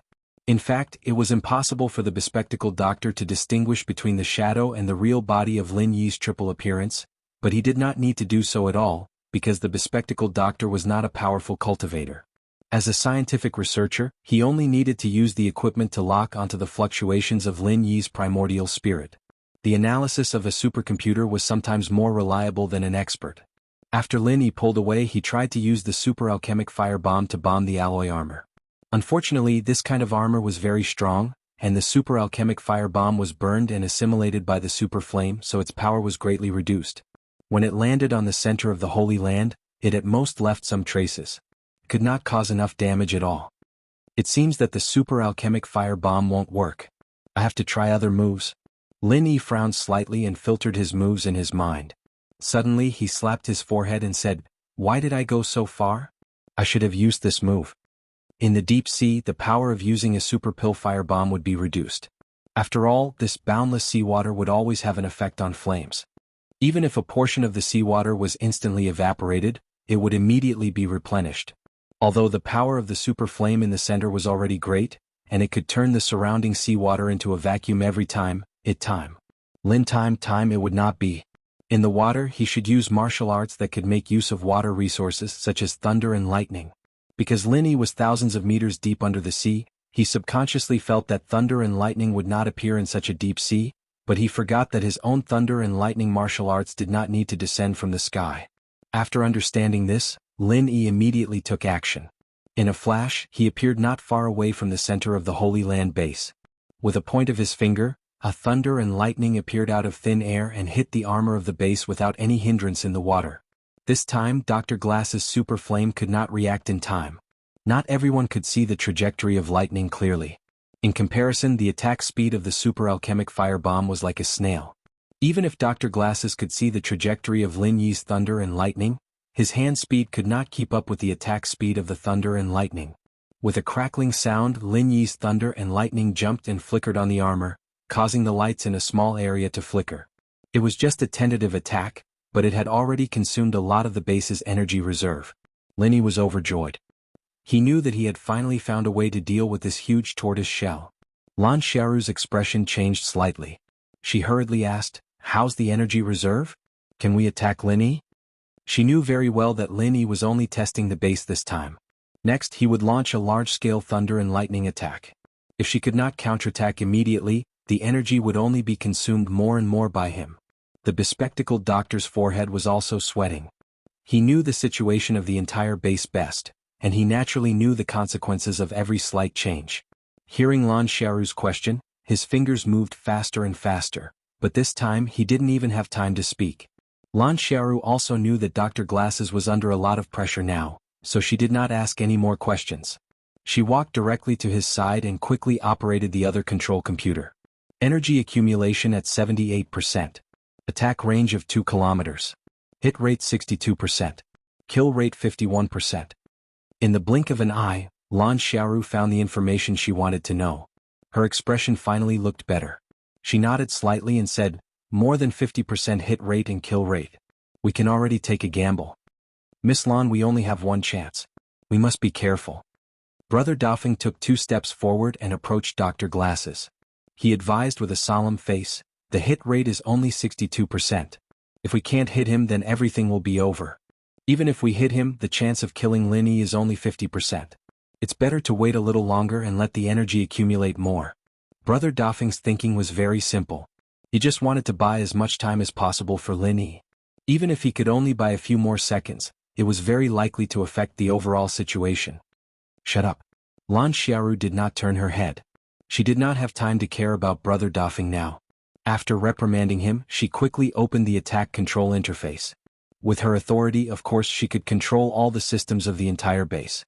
Moreover, her control level was not inferior to Dr. Glasses. Of course, Dr. Glasses would not object. With Lan Xiaoru's participation, his burden would be slightly reduced. Moreover, the two of them had been working together for a long time. They had quite a tacit understanding, so there would definitely be no problems. Chapter 57-29. In particular, Lan Xiaoru had mercilessly rejected his 2 suggestions just now, which proved this point. If something happened to Lin Yi, the next one would probably be Brother Dafeng's turn. The Central had always pursued the strategy of killing the wrong person rather than letting them go. The best outcome for him was to be sent as a test subject. At this time, Qin Dongqing sighed in his heart.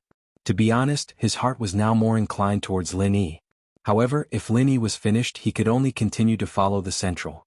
It was just that Qin Dongqing was really a little afraid after seeing the Central's cold methods and stone-hearted methods. He felt that following the Central would not end well in the end. Outside, Lin Yi realized that the lightning attack was effective, so he immediately decided to use his strongest lightning-type martial art, lightning burial. Even though it was thousands of meters deep under the sea, when Lin Yi used lightning burial, it still attracted the clouds in the sky. In an instant, countless dark clouds gathered, and lightning crisscrossed among them, ready to strike at any time. In the Central Sanctuary Laboratory, the bespectacled doctor and Lan Xiaoru had turned on the attack control system at the same time and began to lock onto Lin Yi. They could launch a powerful super flame attack at any time. They could even imagine the scene of the blazing white flame beam instantly burning a vacuum waterway and completely annihilating Lin Yi. However, at this moment Lin Yi smiled coldly. He raised his arm and swung it down, activating his strongest lightning-type martial art. Lightning burial. Countless lightning bolts crossed the barrier between the sky and the sea, cutting through the dark deep-sea space at the speed of light, and descended on the entire central sanctuary. The bespectacled doctor and Lan Xiaoru's fingers had already pressed on the launch button, but the sudden attack of lightning burial caused the entire base's circuits and instruments to instantly malfunction. Whether it could be repaired or not, at least this time the attack could not be launched in time. Damn it! The bespectacled doctor was paralyzed by the 2 electric arcs that jumped up from the console. He could only exclaim and take 2 steps back. Brother Defeng's eyes flashed. Now that the bespectacled doctor was less than half a step away from him, there was no time to think. He had already stretched out his hand, looking like he was going to help the bespectacled doctor. In fact, his palm directly passed through the bespectacled doctor's shoulder and grabbed the bespectacled doctor's throat like a ghost. Boss Lin Defeng can only help you this much. You'll have to rely on yourself in the future. The corners of Brother Defeng's mouth curled up into a smile. There was a sense of duty in his heart. He did not hesitate to crush the bespectacled doctor's throat. If Lin Yi died, Dafeng Bro would die as well. If Lin Yi didn't die and the glasses doctor and Lan Xiaoru escaped, Dafeng Bro would still be in danger. So, Dafeng Bro made up his mind to get rid of one by one. If Chen Dongqing was not here, Brother Defeng might have considered taking the bespectacled doctor as a hostage. However, with Chen Dongqing, a super master in the early stage of profound ascension, he did not dare to take this risk. The difference in their levels was too great. Chen Dongqing's aura alone was enough to make him completely immobile. It was better to directly kill the bespectacled doctor and break one of his arms. After killing the bespectacled doctor, Brother Defeng closed his eyes and waited for death, ready for Chen Dongqing's revenge. Chen Dongqing did indeed rush over, but he did not pay attention to Brother Defeng at all. Instead, he avoided him and directly attacked Lan Xiaoru. The powerful qi was like a substance, easily penetrating Lan Xiaoru's heart. Since Chen Dongqing had already made his move, he did not have the slightest intention of holding back. After shattering Lan Xiaoru's heart, he waved his hand to the side. The qi broke out of Lan Xiaoru's body and cut half of Lan Xiaoru's body. Only a small part of her chest was still connected to her left shoulder. Lan Xiaoru fell to the ground like a broken sack. Brother Defeng felt that something was wrong. He opened his eyes in surprise and did not understand why this happened. Ha, I didn't expect it. You're the one who killed me. Lan Xiaoru, who had fallen to the ground, suddenly laughed strangely and spoke clearly. Chen Dongqing and Brother Defeng were both shocked. A normal person would have died a long time ago after suffering such a serious injury. Even a powerful cultivator would not be able to continue living, but this Lan Xiaoru could still speak?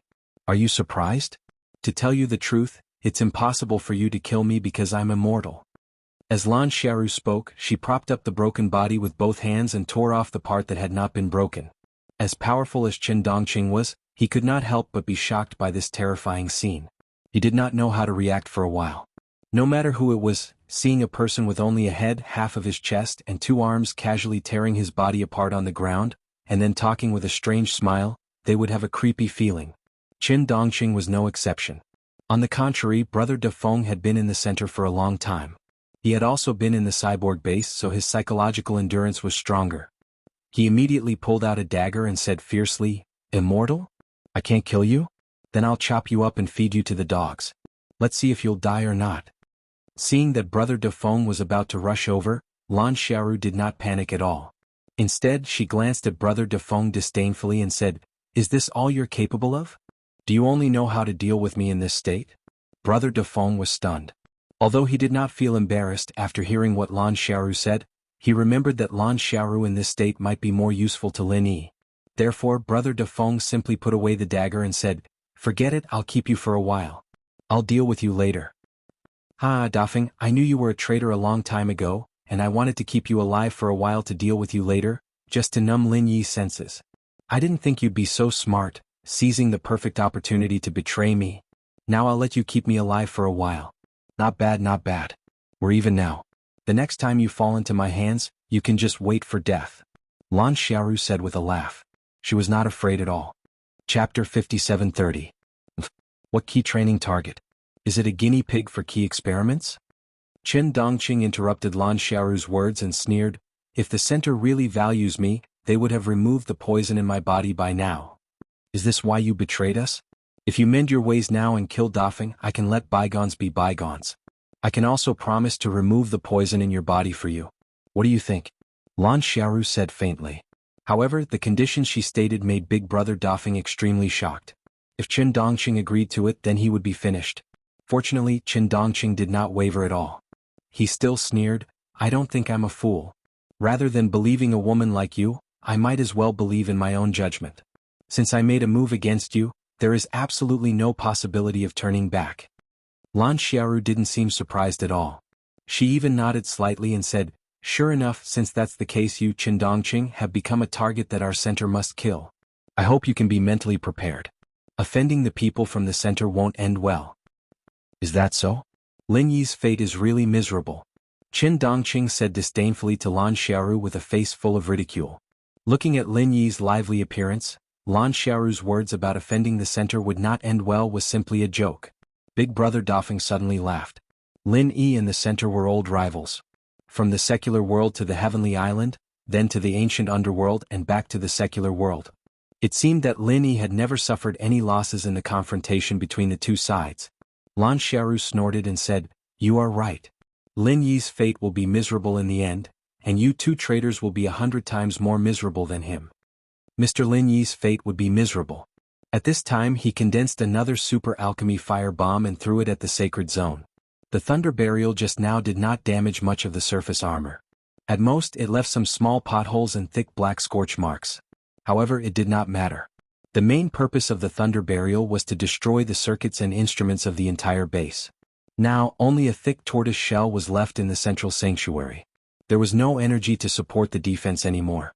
That was why Lin Yi didn't even use his strongest super alchemic firebomb this time. He only used an ordinary one which was able to easily blast open the surface armor. Seeing the seawater instantly filling up the hole, Lin Yi suddenly realized that he could not destroy it like this. After all, Qingyi was still inside. Fortunately, this big hole was only a lift cabin. There were water insulation measures below, so it was not a big problem. Lin Yi entered, transformed into his essence soul state, and directly penetrated the alloy wall below. Without the first layer of defense and super flames, Lin Yi had no problem doing this. With a sweep of divine sense, Qingyi's position clearly appeared in Lin Yi's sea of consciousness. It seemed that she had not suffered any injuries. This made Lin Yi greatly relieved. It was good that she was not injured. On the other side, Brother Dafeng and Qin Dongqing stood together. The bespectacled doctor on the ground was already dead, and Lan Xiaoru's injuries were also very strange, which made Lin Yi a little curious. What's going on? Qin Dongqing also betrayed us? Lin Yi suddenly felt a little strange, but he had guessed the truth. He wanted to go and take a look now, but his primary goal was to rescue Qingyi. Anyway, Brother Dafeng did not seem to be in danger. After a few flashes, Lin Yi appeared outside the room where Qingyi was imprisoned. He casually broke the lock outside, opened the door and smiled. "Yi, your concert is not over yet. If you don't go back, your fans will ask you for a refund." Before she finished speaking, Qingyi directly threw herself into Lin Yi's arms and hugged Lin Yi tightly. She smiled happily. "Brother Lin, I knew you would come to save me. Sure enough, I didn't guess wrong. You really came." Feeling the exquisite and delicate body in his arms, Lin Yi smiled awkwardly. "I came a little late and I made you suffer." "You're not late. Brother Lin, you came very quickly." Qingyi hooked her arms around Lin Yi's neck, raised her head and said with a smile. That charming look really made Lin Yi a little moved. When Qingyi tried to seduce Lin Yi, he didn't care at all. But now, seeing Qingyi's true feelings, coupled with the confession that he didn't complete before, Lin Yi was really moved. "Okay, let's leave here first and go see the leaders in the center." Lin Yi smiled slightly. Now was not the time to talk about love. He patted Qingyi's back lightly and led her to Brother Dafeng and the others. But before they got there, Lin Yi's consciousness discovered that Shui Jianfeng and Zhao Long had sneakily boarded the UFO and were in a state of activation. Shui Jianfeng was originally unconscious, but Lin Yi's lightning burial sent a large amount of electricity into the circuit and woke him up. Because of the new potion, although Shui Jianfeng was slightly injured, he recovered immediately. After Shui Jianfeng woke up and realized the current situation, he did not think about such a boring thing as saving Lan Xiaoru, nor did he want to avenge the glasses doctor. Instead, he sneaked to the place where the UFO was parked, ready to escape from here. Although this guy had been genetically modified, he was still afraid of Lin Yi and didn't dare to fight Lin Yi at all. He was afraid that he would be killed by Lin Yi if he couldn't win. Of the 36 stratagems, escape was the best. He met Zhao Long, who had the same idea, and decided to bring him along. By the time Lin Yi noticed it, The ship had already activated its emergency escape system, ready to eject at a moment's notice. Even if Lin Yi wanted to stop them, he wouldn't be able to make it in time. He could only let the two cockroaches continue running. Lin Yi, I'll come back for you. Now that I have an undying body, I'll be able to kill you when I get stronger, you bastard. Just you wait. Shui Jianfeng only dared to show off with his mouth, but his hands betrayed his cowardice. He quickly pressed the preset cruise route, and the UFO flew directly to the second base. Lin Yi shook his head as he felt the UFO leave. He didn't care about Shui Jianfeng and Zhao Long anymore. They were just two small fries. It was no big deal if they ran away. Chapter 5731. Genius 1 second. Remember, if you want to go? The internet provides you with wonderful novels to read. Big Brother Dafeng turned his head and bowed with joy. Boss Lin Yi, you are here. The two leaders of the center are here. Unfortunately, this woman cannot be killed. Lin Yi did not care about Lan Xiaoru. He nodded to Big Brother Dafeng and asked Qin Dongqing, Qin Dongqing, what do you mean by this? Martial uncle, this disciple wants to return to the sect. Qin Dongqing bowed respectfully and treated Lin Yi with the etiquette of a junior. This Mr. Dafeng is also Martial uncle's man, right? He can prove that this disciple is sincere. Just now, this disciple also participated in the killing. Big Brother Dafeng quickly nodded and said, Yes, Boss Lin Yi, I can prove that Qin Dongqing really helped. When I killed the bespectacled doctor just now, I was prepared to be killed by Qin Dongqing, but I didn't expect that not only did he not kill me but he also attacked Lan Xiaoru. Otherwise I would be dead now and Lan Xiaoru would have run away. Lin Yi nodded and said with a slight smile, You did a good job. Let's talk about this later. I will talk to Lan Xiaoru first. Lan Xiaoru snorted and said, Lin Yi, I didn't expect you to really kill your way here. I underestimated you. You are really not simple, but it doesn't matter. The outcome between us has not been decided yet. Boss, this woman is a biohuman. Her current injuries are not enough to kill her. Big Brother Dafeng whispered in Lin Yi's ear. Lin Yi shrugged indifferently and said, What biohuman? I will blow her up and burn her to ashes. I don't believe she won't die. Lan Xiaoru laughed and said, Lin Yi, you are wrong. When I say immortal, I don't mean this body. This biohuman body is just a clone of my main body. You can do whatever you want with it. Anyway, it will not hinder my main body. As long as there are cells and genes, I can clone and regenerate infinitely. Remember, the center is eternal. This is just a base. Our battle has just begun. Then see you next time. Lin Yi's expression changed. He directly waved his hand and sent Lan Xiaoru flying with his qi. At the same time, he continued to increase the amount of qi and wrapped her in it. With a boom, Lan Xiaoru self-destructed. Even Lin Yi's pure qi was almost unable to restrain her self-destruction. Fortunately, it was a close shave and no one was hurt. This woman is really decisive. She's been talking nonsense with you guys for so long just to wait for me to come over. Then she wants to see if she can hurt me by self-detonating. It's a good thing that she wanted to wait for me to come over. Otherwise, the two of you would be in danger if you were caught off guard. Lin Yi smiled bitterly and shook his head. He was a little more afraid of this enemy. He was scheming, capable, and had the support of the center's resources. He was not easy to deal with. Lin Yi suddenly felt a headache when he thought of such a difficult opponent who could be reborn infinitely. This matter was really not fun. He thought that he could get rid of the center this time, but it turned out to be such a result. Although it was not without gain, he still did not get rid of the big trouble. It was always trouble. Looking at the body of the glasses doctor on the ground, Lin Yi thought to himself, this guy can't also be a clone, right? If that's the case, then there's no end to it. Boss, fortunately you came. Otherwise, this woman might have been impatient and self-destructed. Qin Dongqing may be fine, but it's hard to say for me, Dafeng. Seeing Lan Xiaoru exploding into a cloud of blood mist, Dafeng said with lingering fear. Qin Dongqing quickly said, This time it's really thanks to Grand Master. Otherwise, I would have been seriously injured if I was not prepared. With Qin Dongqing's strength in the early stage of profound ascension, even if he was not prepared, he would at most be slightly injured. This was completely to please Lin Yi. Lin Yi nodded to Qin Dongqing and said, Since you are sincere, I will not reject you. As long as you can do things to satisfy me, I will never treat you badly. Qin Dongqing was overjoyed and said, Thank you, Martial Granduncle. I won't let you down. After that, Qin Dongqing looked at Lin Yi with hope. The main reason why he joined Lin Yi was that Lin Yi could cure the poison in the center. Otherwise, he really did not dare to betray the center. Lin Yi was certainly aware of this, so he waved to him and said, Give me your hand, I will show you the poison in your body.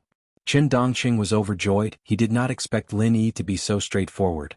He immediately ran over, bowed and stretched out his hand for Lin Yi to check. As for detoxifying this poison, Lin Yi was already very familiar with it and it was done very quickly.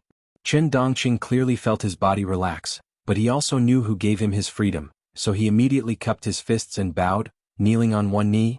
Master, this disciple will definitely go through fire and water for you in the future. I won't hesitate to do anything for you. If there's anything you want, this disciple will definitely complete it with my life. Lin Yi casually waved his hand and said faintly, helping you remove the poison is to repay you for letting Dafeng go. Although you said that you want to join me, I still can't believe you. Now I will give you two choices. First, you can leave immediately and we will have nothing to do with each other. In any case, the poison in your body is gone. As long as you don't provoke me in the future with your strength, there is no need to worry about not having a foothold in the immemorial era or in the secular world. Qin Dongqing was immediately moved. Being able to come and go freely seemed like a very good choice. If Lin Yi was not just testing him, then he could consider it. However, Lin Yi did not seem to be such a despicable person. In that case, what he said should be the truth. Lin Yi looked at the subtle changes on Qin Dongqing's face, and the corner of his mouth curved into a faint smile. He continued, the second option is for you to follow me, but you have to take the poison I'll give you. Before you prove your loyalty, I won't give you the antidote. After all, you and I used to be enemies and I won't let an enemy follow me easily. Do you understand what I mean? Qin Dongqing was slightly startled. Of course he understood what Lin Yi meant. Moreover, he felt that Lin Yi's method was not wrong. If it was him, he would do the same. The problem was that he had just removed the poison from his heart.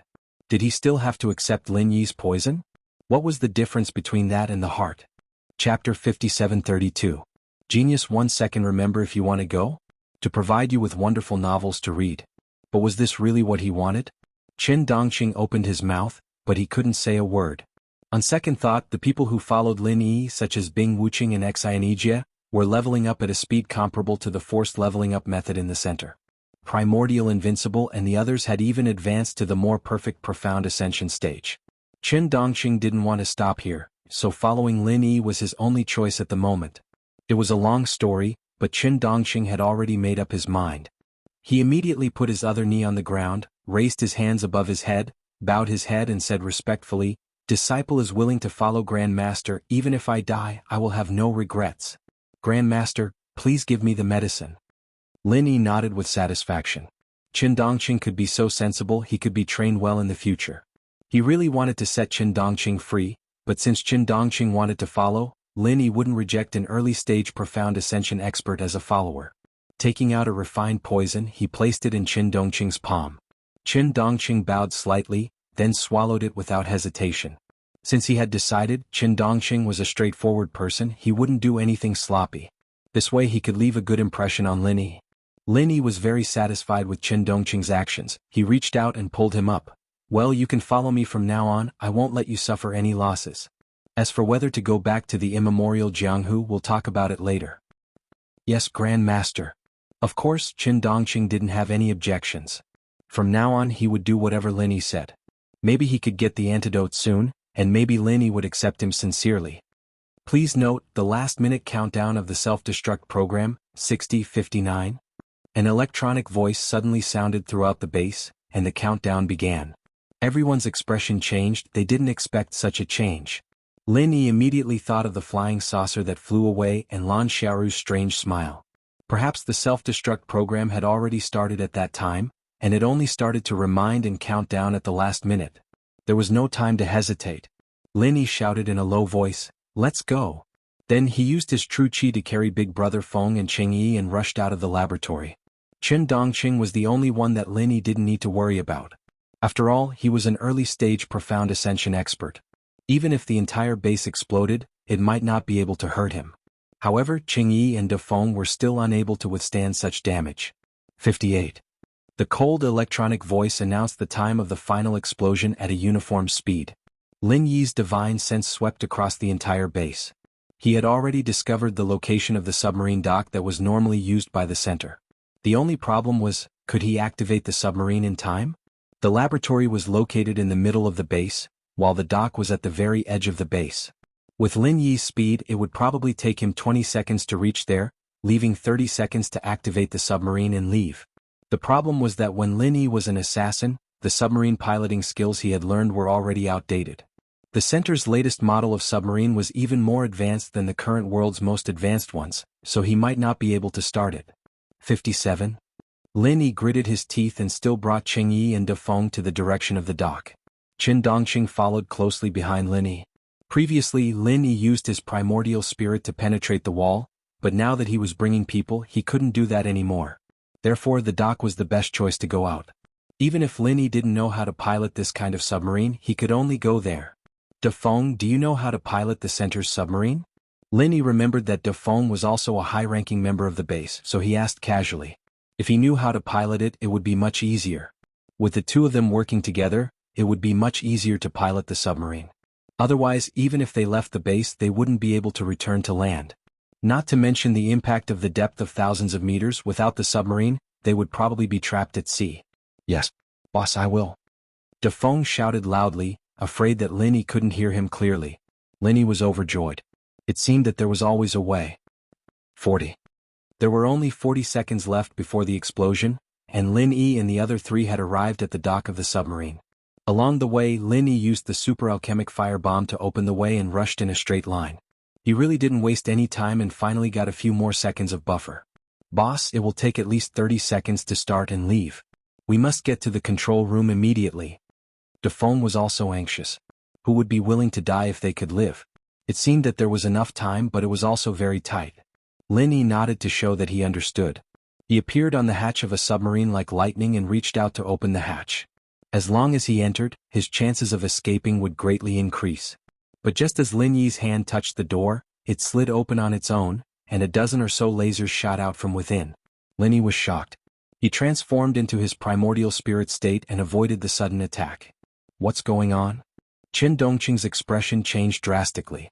As he asked, he had already jumped up and used his fingers as a sword, shooting more than 10 sword chi into the hatch. Like Lin Yi, he had scanned these submarines with his divine sense, but he didn't find any enemies hiding on them. He felt a little baffled when he was suddenly attacked. The sword chi that Qin Dongqing shot out was like a clay ox entering the sea after entering the hatch. It didn't even make a splash. Lin Yi carefully scanned again with his divine sense and found that the automatic defense weapon in the submarine had been activated. It was probably because he had a problem with the way the hatch was opened, but he didn't have time to care about this now. A bolt of lightning was enough to deal with these defensive weapons.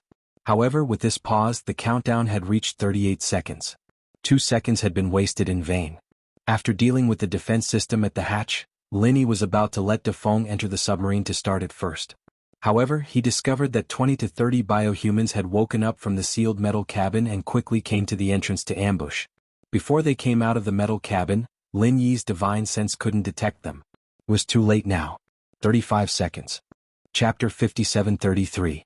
Genius in 1 second. Remember Love Go? Talk. Net provides you with wonderful novels to read. Let's go out. Lin Yi made a prompt decision and stopped thinking about the submarine. If they entered the submarine but could not leave the base in the end, then they would really be looking for a coffin to sleep in. Although there would be trouble after leaving the base without the submarine, it was better than not being able to escape. Qin Dongqing naturally did not have any objections. He did whatever Lin Yi said. As for Qing Yi and big brother De Feng, Lin Yi directly jumped into the reservoir where the submarine was docked. This was the only place in the base with seawater. After opening the partition, they could enter the bottom of the sea. If it was somewhere else, even if Lin Yi could break through the wall, he would be blocked by the endless seawater from the bottom of the sea for a while. 30 seconds. Lin Yi and the other three dived into the water. With the help of the directional explosion of the super fire bomb, they blew up the submarine's gate and swam smoothly into the deep sea. As soon as they left the base, Lin Yi took Qing Yi and big brother De Feng to the surface at full speed. With the protection of his divine sense field, the two of them would not have any problems. However, the base below suddenly exploded. There were still 30 seconds. But the explosion happened just like that. Bastard, they even tampered with the countdown to the explosion. Big brother De Feng cursed in the force field.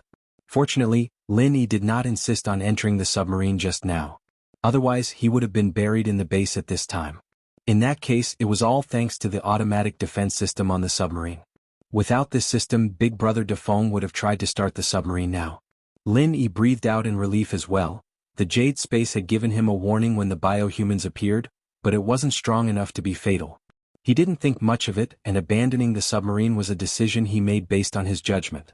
He didn't think that he'd be able to avoid the explosion just like that. The explosion of the entire base was not fatal to Lin Yi, but it was hard to say for Cheng Yi and Brother Dafeng. They were lucky to be able to escape the base. The explosion of the base produced a strong shock wave and shock wave. The entire seabed seemed to be shaking slightly. With this force, Lin Yi took Cheng Yi and Qin Dongqing and rushed to the surface of the sea like a rocket. During this process, ordinary people's lungs would explode due to the change in water pressure. However, Big Brother Feng and Cheng Yi were also cultivators, so they naturally did not have to worry about the problems caused by water pressure. This is bad. Lin Yi's divine sense had been paying close attention to the situation of the explosion behind them. The water pressure would not be dangerous, but the volcanic belt at the bottom of the sea was enough to put them in danger. The dormant volcanic belt at the bottom of the sea became active because of the explosion of the base. In an instant, 2 volcanoes spewed out scarlet magma from the bottom of the sea. Even the seawater could not cool down this kind of explosion. Lovego, small sake Nekalini was shocked. He gritted his teeth and desperately floated up with the force field behind him. The volcanic belt at the bottom of the sea began to erupt continuously. The energy gathered was extremely terrifying. After mixing with the power of the base's explosion, a large area of blazing white super flames appeared. This type of flame was a weapon that could deal enough damage to Lin Yi's primordial spirit. The glasses had only used it for defense after researching it, and hadn't been able to launch a single successful attack until his death. It was only when the base self-destructed that it became the strongest attack of all. In just an instant, Lin Yi and Qin Dongqing felt the temperature of the seawater they were in rise sharply, almost reaching the level of boiling. Cheng Yi and Brother Dafeng did not feel much because they had Lin Yi's protection. It turned out that burning the sky and boiling the sea was not a joke. Qin Dongqing was fine. His physical body was also considered strong. Coupled with the defense of his true qi, he could still move freely without being directly engulfed by the super flames. Lin Yi's situation was quite bad. The super flames did not directly burn his body, but just the aftermath had already caused his primordial spirit to show signs of melting. He also had to divide his divine sense to form a force field barrier to protect Cheng Yi and Brother Dafeng. In an instant, the consumption increased rapidly. Even he did not know how long he could last. If he gave up Cheng Yi and Brother Dafeng, Lin Yi could easily escape. However, if he did this, Lin Yi would not be himself. Not to mention Cheng Yi, even if it was Brother Dafeng, he would never give up. The only good news was that with the addition of the underwater volcano, the shock wave of the explosion became stronger. The speed at which Lin Yi and the other 3 rose also doubled. In the blink of an eye, the 4 of them were pushed out of the sea by the flames and rushed into the sky. The blue sea and blue sky constantly changed in Lin Yi's eyes. The damn white flames followed closely behind Lin Yi, not letting up at all. The surface of the sea that Lin Yi and the other 3 had rushed out of had completely disappeared, leaving only a large amount of water vapor that continued to evaporate in the white flames. The huge amount of seawater that was thousands of meters deep and had a radius of more than 4 kilometers had been completely burned. From the sky, it looked like a bottomless sinkhole that led straight to hell. Lin Yi's consciousness was slightly blurred. This was something that had never happened since he condensed his primordial spirit. It was probably because the residual energy of the volcano and the super flame was too powerful after fusing, and the damage to him was beyond his expectations. After barely dispelling the dizziness, Lin Yi activated the 3 appearances of the Cloud Dragon and moved continuously with Cheng Yi and Dafeng. At the same time, he gave Qin Dongqing, who was in the air, a kick and sent him flying. If he could, Lin Yi really wanted to sing, "I'll send you off, 1,000 miles away." Unfortunately, his kick could only barely send Qin Dongqing 2 or 3 kilometers away from the range of the deep sinkhole on the sea. The place where he landed was at least seawater, although it was boiling. As for Lin Yi, he used the recoil force of this kick and the displacement of the 3 appearances of the Cloud Dragon to forcibly pull the 2 burdens in the opposite direction, avoiding the blazing white super flame that soared into the sky below. "Big Brother Lin, are you okay?" Cheng Yi noticed that Lin Yi's expression was extremely ugly and could not help but ask with concern. Although they avoided the super flame head-on, a trace of the aftermath on the side still caused Lin Yi's divine sense field barrier to fluctuate violently. If he had not desperately protected it, Cheng Yi and Brother Dafeng would have fallen directly into the sinkhole. Chapter 5734. At this moment, Big Brother Dafeng, who was originally loyal to Lin Yi, swore that he would never betray Lin Yi in this life.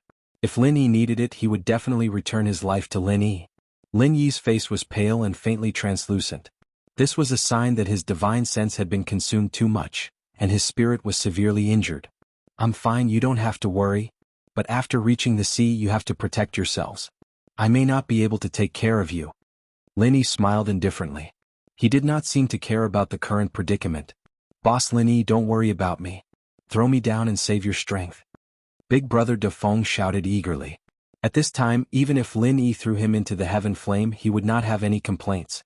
Lin Yi smiled slightly and shook his head gently. He did not speak. He was now falling in a parabola with the two of them, which happened to be in the opposite direction of Qingdongqing. When they fell into the sea, they would be surrounded by boiling seawater. However, Lin Yi knew very well that the explosion of the heaven flame would not last forever. When the heaven flame disappeared, the surrounding seawater would fill up the huge pit. In the sea it would be a new tsunami. Lin Yi wanted to continue protecting the two of them, but his primordial spirit wasn't enough to maintain this force field barrier. Fortunately, Dafeng and Cheng Yi weren't weak. They wouldn't be crushed by this huge wave in a short period of time. Remember, if we get separated in the sea, don't panic. When the huge wave disappears, stay on the surface of the sea and don't sink. I will find you. Lin Yi calmly exhorted. He wanted to fix the two of them by his side, but the weakness in his spirit made him unable to care too much. A spiritual knowledge fruit was swallowed by Lin Yi and he began to refine it with all his strength. Using the spiritual knowledge fruit to replenish the consumption of spiritual knowledge was definitely a waste of God's gift, but Lin Yi had no other way now. The remaining two spiritual knowledge tumors that had not been dealt with showed signs of instability at this time. If Lin Yi could not control these two spiritual knowledge tumors, this secular world sea might become his burial ground. If Lan Xiaoru, who self-destructed, was reborn and knew that Lin Yi would die in such a way, she would probably look up to the sky and laugh 3 times. Seeing that they were about to fall into the boiling sea, Lin Yi retracted the spiritual knowledge force field and used his true qi to add a layer of defense to the two of them. He shouted, "Don't stay here. Try to swim to the periphery. Stay awake. If you are involved in the whirlpool, remember to swim against the current." Before he finished speaking, the 3 of them fell into the water one after another. Compared to the flames, the boiling seawater of more than 100 degrees Celsius was no threat at all. The 3 of them could easily resist it. Cheng Yi and big brother De Feng did not dare to neglect. After falling into the water, they desperately swam out. After all, they were 2 experts and their speed was quite fast. Lin Yi wanted to transform into his spirit state and float in the air. If Cheng Yi and big brother De Feng were in any danger, he could rescue them in time. However, a burst of dizziness made Lin Yi give up this idea. After looking in the right direction, he used his true qi to escape from this dangerous area. Most of his mind was used to refine the spiritual knowledge fruit and suppress the 2 spiritual knowledge tumors. After a few breaths, the 3 of them were 2 to 3 kilometers away from the huge pit. At this time, the explosion of the flames finally weakened. Although the heat at the bottom of the sea was still terrifying, it could not maintain the vacuum area that was thousands of meters deep. The surrounding seawater began to pour down violently, and the hot water vapor directly gathered into thick clouds in the sky. In a short period of time, the embryonic form of a storm was formed. Lin Yi and the others tried their best to escape, but under the huge slope of the seawater, they still could not help but flow back with the current. The pulling force was getting stronger and stronger. Even Lin Yi's true qi could no longer resist it. If he wanted to get rid of it, Lin Yi could only transform into his spirit state and float in the air. Unfortunately, he did not dare to make the slightest change now. If he was careless and caused the spiritual knowledge tumor to riot, it would really be over. After the seawater poured down and filled half of the space, the violent collision formed a huge whirlpool. The monstrous waves were just the ripples at the edge. The 4 people in the center began to spin and fall down involuntarily. Cheng Yi and De Feng Bro, on the other hand, remembered Lin Yi's warning. They wanted to go against the current, but in front of the power of nature, their strength was insignificant. Their desperate struggle only delayed them for a few breaths of time. Qingdongqing, who had flown in the opposite direction just now, was countless times stronger than the 2 of them. However, this guy was not good at swimming. In this whirlpool, his performance was not as good as Cheng Yi and big brother De Feng.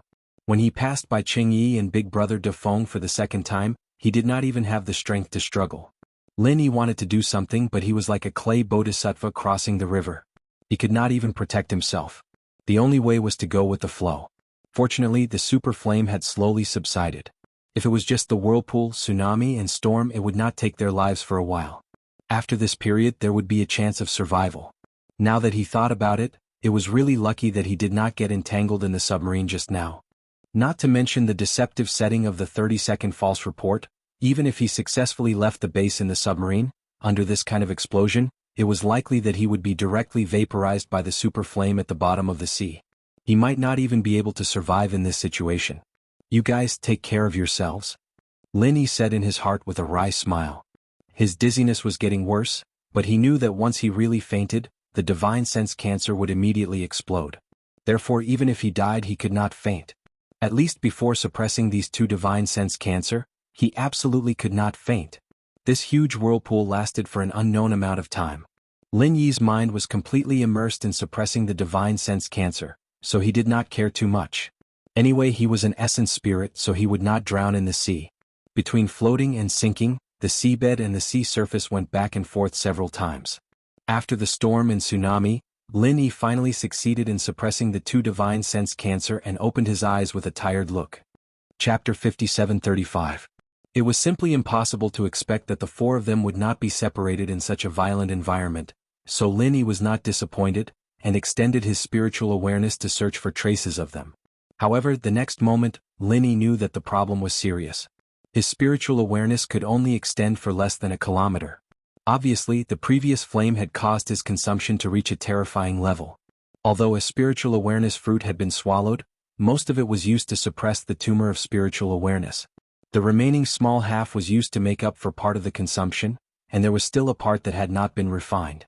So at this time, even if Lin Yi continued to swallow the spiritual awareness fruit, there would not be any better effect. Damn it! With this level of spiritual awareness search, it is impossible to find the three of them in the vast sea. I only hope that Qin can be okay. The range of his spiritual awareness should be large enough. As long as he is not dead, it is possible to find the three of us. Lin Yi shook his head with a wry smile. He had not encountered such an embarrassing situation for a long time. Since there was no way to effectively search with spiritual awareness, Lin Yi could only transform into his essence soul state and float on the sea surface. It was faster to search with his eyes. Fortunately, Lin Yi had just flown a short distance when he found a black spot floating on the sea surface 3 or 4 kilometers away. After flying closer, he confirmed that it was Qin Yi. Lin Yi was surprised and happy. He was happy that he had finally found Qin Yi. He was surprised that Qin Yi was still in a coma and her breathing was extremely weak. Lin Yi's essence soul was weak, but there was no problem with his true qi. With the jade pendant space as his backing, true qi was never something he needed to worry about. After quickly holding Qin Yi's palm, Lin Yi transferred his omnipotent true qi to check Qin Yi's condition while treating her injuries. Fortunately, there is no fatal injury, just a collapse. Lin Yi heaved a sigh of relief, but he was also a little shocked. If he hadn't discovered it early, the collapsed Qin Yi might have drowned in the sea just like that. After a short while, Qin Yi spat out a few mouthfuls of seawater and slowly woke up. Seeing Lin Yi in front of her, she was overjoyed and said, "Big brother Lin, it's great that you're fine." As he spoke, he reached out and wrapped his arms around Lin Yi's neck, hanging onto Lin Yi's body. Lin Yi smiled and patted Qin Yi's back. "We're fine. By the way, where are Dafeng and Qin? Qin Yi remembered that she still had 2 companions and immediately let go of Lin Yi. She looked around and asked. After this thrilling experience of going through thick and thin together, Qin Yi felt a sense of familiarity towards these 2 strange companions, so she was naturally concerned about their safety. Lin Yi shook his head and said, "I haven't found them yet, but they should be fine." Lin Yi wasn't talking nonsense. The weakest among the 3 was Qin Yi. Since even Qin Yi could be safe and sound, how could the 2 guys fall like this? The problem was, how could Lin Yi find the 2 of them in the vast sea? Qin Yi was here, so Lin Yi certainly couldn't leave her alone and fly around looking for them. Moreover, with Qin Yi's strength, he didn't know how long she could persist in the sea. In the absence of a ship, Lin Yi didn't know how to bring her back to the shore. Before this, even if Lin Yi transformed into the state of spirit, it was not a big deal to fly with a person, but now it was definitely not possible. If he flew, the spiritual awareness tumor that he had just suppressed would cause trouble again. Lin Yi also thought about flying back to the shore to find a ship to save Qin Yi, but he didn't know where he was now. The range of spiritual awareness was not as far as the range of the naked eye. If he flew in the wrong direction instead of flying to the nearest shore, he would start a journey around the earth. When he came back, it would really be too late. Unfortunately, Lin Yi's mobile phone was not kept in the Jade Pendant space. He didn't know where it had sunk to in the whirlpool and tsunami. Otherwise, he could try to make a phone call or something. Big brother Lin, do you want to find the two of them? It doesn't matter. I will wait here. You find the two of them first. Cheng Yi knew that Lin Yi was worried about her, and he wanted to find the two people, so she smiled and asked Lin Yi to find them first. Lin Yi thought about it and could only do so. After Cheng Yi woke up, there was no problem floating in the sea for a period of time. If the two guys also fainted because of exhaustion, they might really drown in the sea. Whether it was Brother De Feng in the Foundation Establishment stage or Qin Dongqing in the Mysterious Ascension stage, drowning in the ordinary sea was a shameful thing. They would not feel at ease even if they died. Just as he was about to nod and agree, Lin Yi suddenly had a flash of inspiration. The mobile phone was not kept in the Jade Pendant space, but he kept one thing in the Jade Pendant space. Languza's communication bead. When he was in the small Jianghu of primitive times, Languza gave this communication bead to Lin Yi so that it was convenient to contact him. Later, Languza used it once when he came to the Green Cloud sect of the North Island to pick up Lin Yi to flood Dragon Island. Then Lin Yi threw it in the Jade Pendant space and never took it out. After all, Languza followed Lin Yi like a tail every day. Why would he use the communication bead? What's more, after coming to the secular world, Languza preferred to play with his mobile phone. He probably forgot that there was such a bead with Lin Yi. After taking out the communication bead, Lin Yi took a deep breath and immersed the bead in the sea. To be honest, Lin Yi was also a little nervous. This might be the last chance to save Cheng Yi, Brother De Feng, and the others. Lin Yi could fly back, but he would never leave Cheng Yi and the others alone. After all, the seawater of the boundless sea was somewhat different from the seawater of the secular world. This was not a place with abundant spiritual energy like the small Jianghu of primitive times. Lin Yi was not sure if this communication bead could still work. But in the next second, Lin Yi was relieved because the communication bead shone faintly in the seawater. Then Languza's shadow appeared in front of Lin Yi. "Boss, where have you been? We were so worried." As soon as Languza appeared, he asked anxiously. "Oh, it's a long story. I went for a ride on the sea for a long time," Lin Yi said with a smile. The center really let Lin Yi go for a long time on the sea before. This was not nonsense. "Boss, have you rescued sister-in-law Yi? Do you want me to help?" "Don't worry, Languza, can definitely kill them all," Languza said aggressively as he stroked his arm. Chapter 5736. No problem. Boss, wait for me. I will be there soon. After that, Languza cut off the communication. Lin Yi smiled and said to Cheng Yi, "Don't worry. With Languza here we will all be fine." Cheng Yi asked curiously, "Brother Lin, is Languza stronger than you?" In her opinion, Lin Yi was the most powerful person in the world. Languza was obviously Lin Yi's little brother. How could Languza easily do what Lin Yi couldn't? Even if Lin Yi was injured, Cheng Yi didn't think that Lin Yi was inferior to Languza. Lin Yi smiled faintly and said, "It's not about who is more powerful than who. It's just that if Languza is in the sea, there are very few things that he can't do. You will know when he comes over later. While you wait here for a while, I will fly up and look for De Feng and Qin Dongqing. Maybe I can see them." Of course, Cheng Yi had no objection. Lin Yi once again transformed into his spirit form and flew hundreds of meters into the sky, overlooking the surrounding sea. Unfortunately, he couldn't find De Feng and Qin Dongqing. However, on the distant sea level, there was a white line approaching quickly. "No way? Is that Languza?" Lin Yi said with some surprise. "How long has it been? Languza can rush over?" After thinking about it, Lin Yi felt that it was normal. After all, Languza was already a real sea dragon, a genetically mutated sea dragon. His strength had reached the late stage of mysterious ascension. After changing back to his original body, Languza's speed in the sea could definitely reach several times the speed of sound. It was understandable that he could rush over so quickly. In the blink of an eye, that white line was already closing in. As expected, it was Languza's true form. He was a dragon that was more than 10 meters long. Just the waves that he had stirred up were more than 20 meters tall. "Boss, I'm coming." Before he arrived, Languza's loud voice had already sounded. Cheng Yi looked at the approaching sea dragon with her mouth agape. She suddenly felt that she might be having an absurd dream. Otherwise, how could she see such a legendary sea dragon? Although he was a heaven-stage cultivator, Cheng Yi had never heard of a real sea dragon in the world. Lin Yi flew to the sea and said with a smile, "You came just in time. I don't know where those two guys are. Can you find them?" While talking, Lin Yi pulled Cheng Yi onto Languza's broad back. In the endless sea, Languza was still a sea dragon. Lin Yi felt good riding on his back.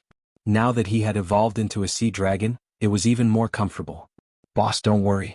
In this small pond, it's too easy to find two people, Languza said proudly.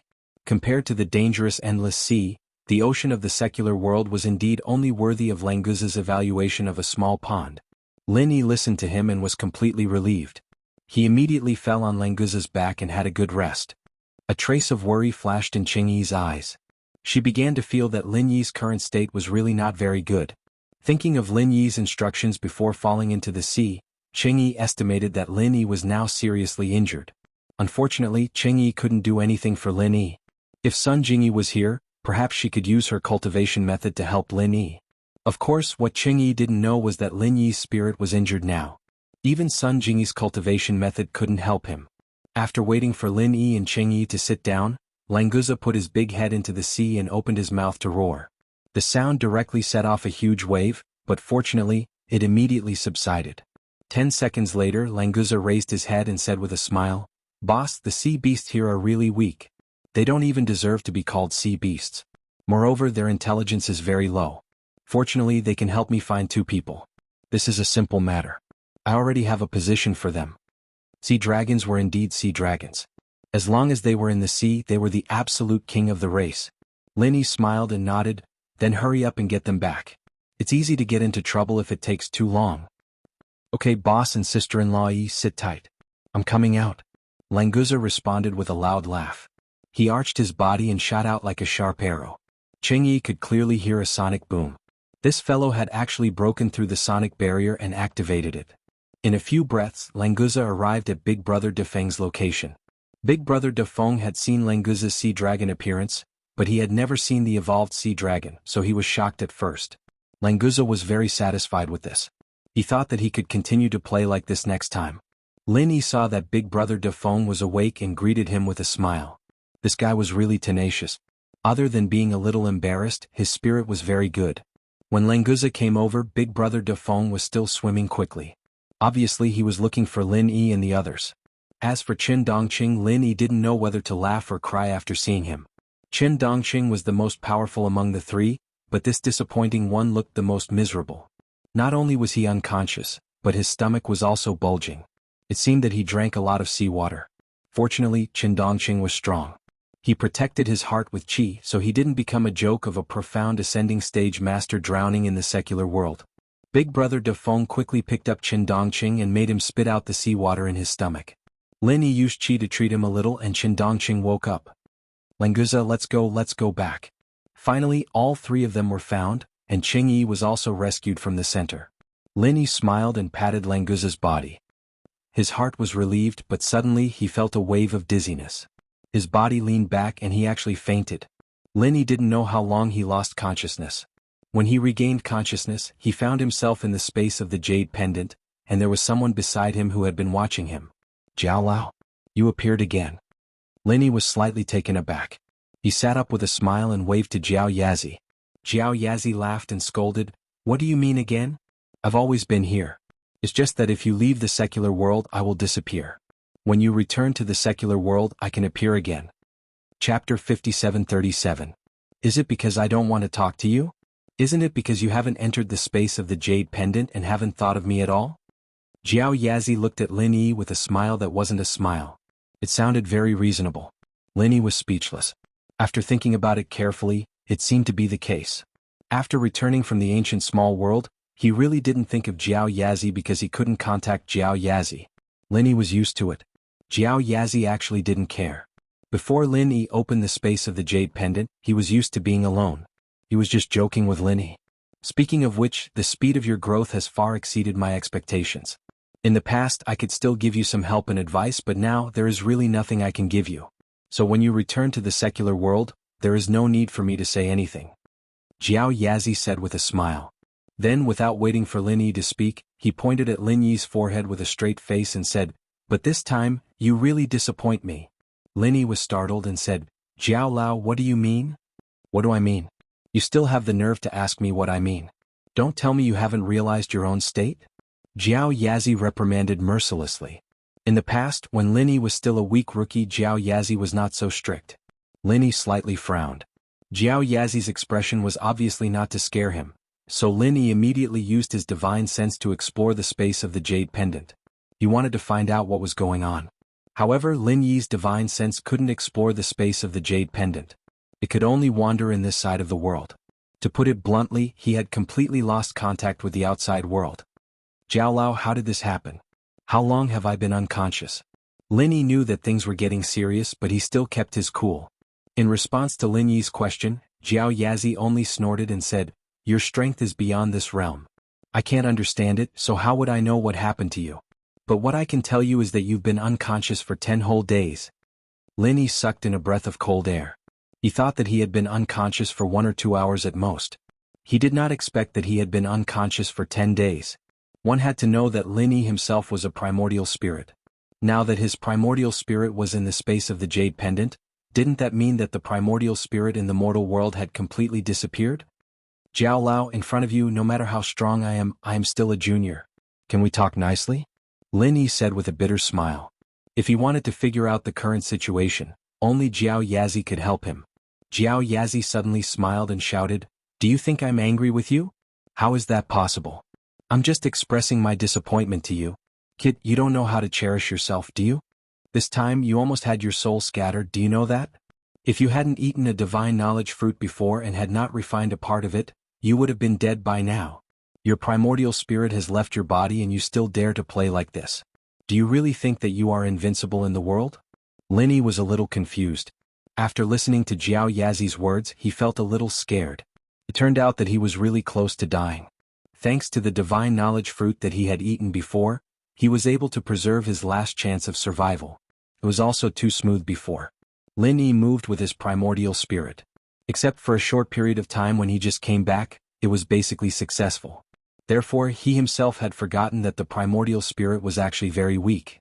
After being attacked, it needed to bear 10 times or even 100 times more damage than the physical body. It was quite not easy for him to still be alive now. "Jiao Lao, I know I was wrong. This time I was careless. I don't know what is my situation now. How can I leave the space of the jade pendant?" Lin Yi obediently admitted his mistake. Anyway, Jiao Yazi was a teacher and a friend. In front of him, Lin Yi did not have the self-awareness of a strong person. Instead, he was more like a junior. Jiao Yazi snorted twice. It was probably because he had vented most of the depression in his heart. This was also because he was worried about Lin Yi. If it was someone else, Jiao Yazi would not care about their life and death. "You want to escape after listening to my nagging? Let me tell you, it's not that easy." Although Jiao Yazi's anger had subsided a lot, he still muttered a few words and then said solemnly, "Kid, you are really lucky.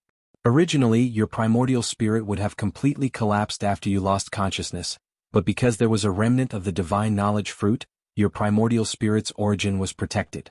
The space of the jade pendant also tried its best to pull you in so you did not die immediately." "My primordial spirit has dissipated?" Lin Yi's heart shook. This was the news he was most concerned about and most unwilling to hear.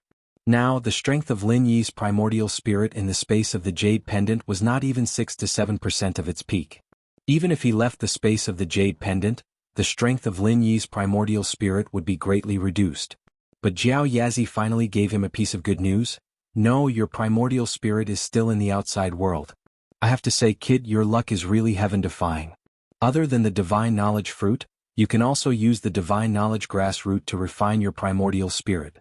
Plus, you have always had perfect breakthroughs. Your primordial spirit is already far stronger than the same level cultivator. The degree of your primordial spirit's solidification is not inferior to the body of an ordinary cultivator. When you lost consciousness, at least you left your primordial spirit in the outside world." Lin Yi immediately let out a sigh of relief. As long as his primordial spirit was still there, his strength wouldn't decline too much. More importantly, with his primordial spirit outside, he was only unconscious and not disappeared. At least the people in the outside world would have some psychological comfort. Otherwise, if Lin Yi suddenly disappeared, Sun Jingyi, Su Shihan and the others would probably go crazy. "Jiao Lao, what should I do now? Can you let me communicate with the primordial spirit in the outside world?" Lin Yi tried again but still couldn't connect to the outside world. He could only ask Jiao Yazi for help. Jiao Yazi shrugged and said helplessly, "I don't have a way, you have to deal with this yourself. Hurry up and cultivate well. Maybe one day you can find a way to communicate with the primordial spirit in the outside world." Don't be lazy. Linny was speechless. It seemed like Jiao Yazi really couldn't be counted on. If he wanted to go out, the only way was to recover the strength of his primordial spirit. Chapter 57:38. There was no other way. He could only cultivate, but he didn't know how long it would take before he could communicate with the spirit in the outside world. Linny sighed in his heart. He didn't want to waste any more time. He sat down cross-legged and began to cultivate his divine sense. 10 days ago Linny suddenly fainted. Although it made Qing Yi panic, Languza, Qin Dongqing and Big Brother Feng were already used to Lin Yi's invincibility. They just thought that Lin Yi consumed a lot of energy and would wake up after a short rest, so they didn't care at all. They even comforted Qing Yi. Languza's speed was extremely fast. In just a few minutes he had already returned to the coast. He found a hidden place and transformed back into his human form. After putting on his clothes, Big Brother Feng had already gotten a business car and drove them to Lan Mi. Qing Yi's concert tour was interrupted. Fortunately, it wasn't too long so they could still continue with the original schedule. However, Lan Mi and Modok were too late. They could only make an announcement to reopen it later. They would first complete Barini's and Lenton's concerts according to the schedule, then arrange for these two stops. After returning to Lan Mi, Lin Yi still didn't seem to be awake. After Languza checked, he didn't find any problems with Lin Yi. So he let Qing Yi and Su Shirhan go do their things first. When Lin Yi woke up he would inform them. The next day Kang Xiaobo chartered a plane to fly back to China with everyone. He sent Lin Yi back to the villa in Songshan to recuperate and then tried to find a way to inform Lin Dongfang and Aunt Qing. After all, Lin Yi hadn't woken up for more than a day. They were already a little uncertain. Languza and Qin Dongqing didn't expect that on the day before they returned, Shui Jianfeng's flying saucer quietly landed in a remote corner on the outskirts of Songshan. It was a large chemical plant. Since its establishment, no one knew what was produced inside, and there were no signs of human habitation within 100 miles. After Shui Jianfeng's flying saucer turned on the invisibility device, he was not afraid of being seen. In the middle of the chemical plant, the roof of an ordinary factory silently slid to two sides, revealing a huge gap. There were circles of lights inside as a guide, going deep into the underground of the factory. Shui Jianfeng's flying saucer hovered above the gap before slowly descending. This was an emergency escape route automatically arranged by the system. In fact, Shui Jianfeng himself had no idea where he was flying to. "Hello, I'm Little Pure from Central Songshan Base. Welcome to the two of you." After the flying saucer came to a stop, the cabin door opened, and Shui Jianfeng and Xiaolong saw the people waiting for them outside. Xiaolong paused after hearing Xiaochun's introduction. Songshan Base? Could it be in Songshan? That's right, this is the outskirts of Songshan City. In terms of organization, this is the second base of the core in the secular world. Xiaochun nodded with a smile before turning sideways. "Please follow me, the person in charge of our base is already waiting for you in the meeting room." Shui Jianfeng quickly caught up with a smile. "Xiaochun, may I know who the person in charge of the second base is?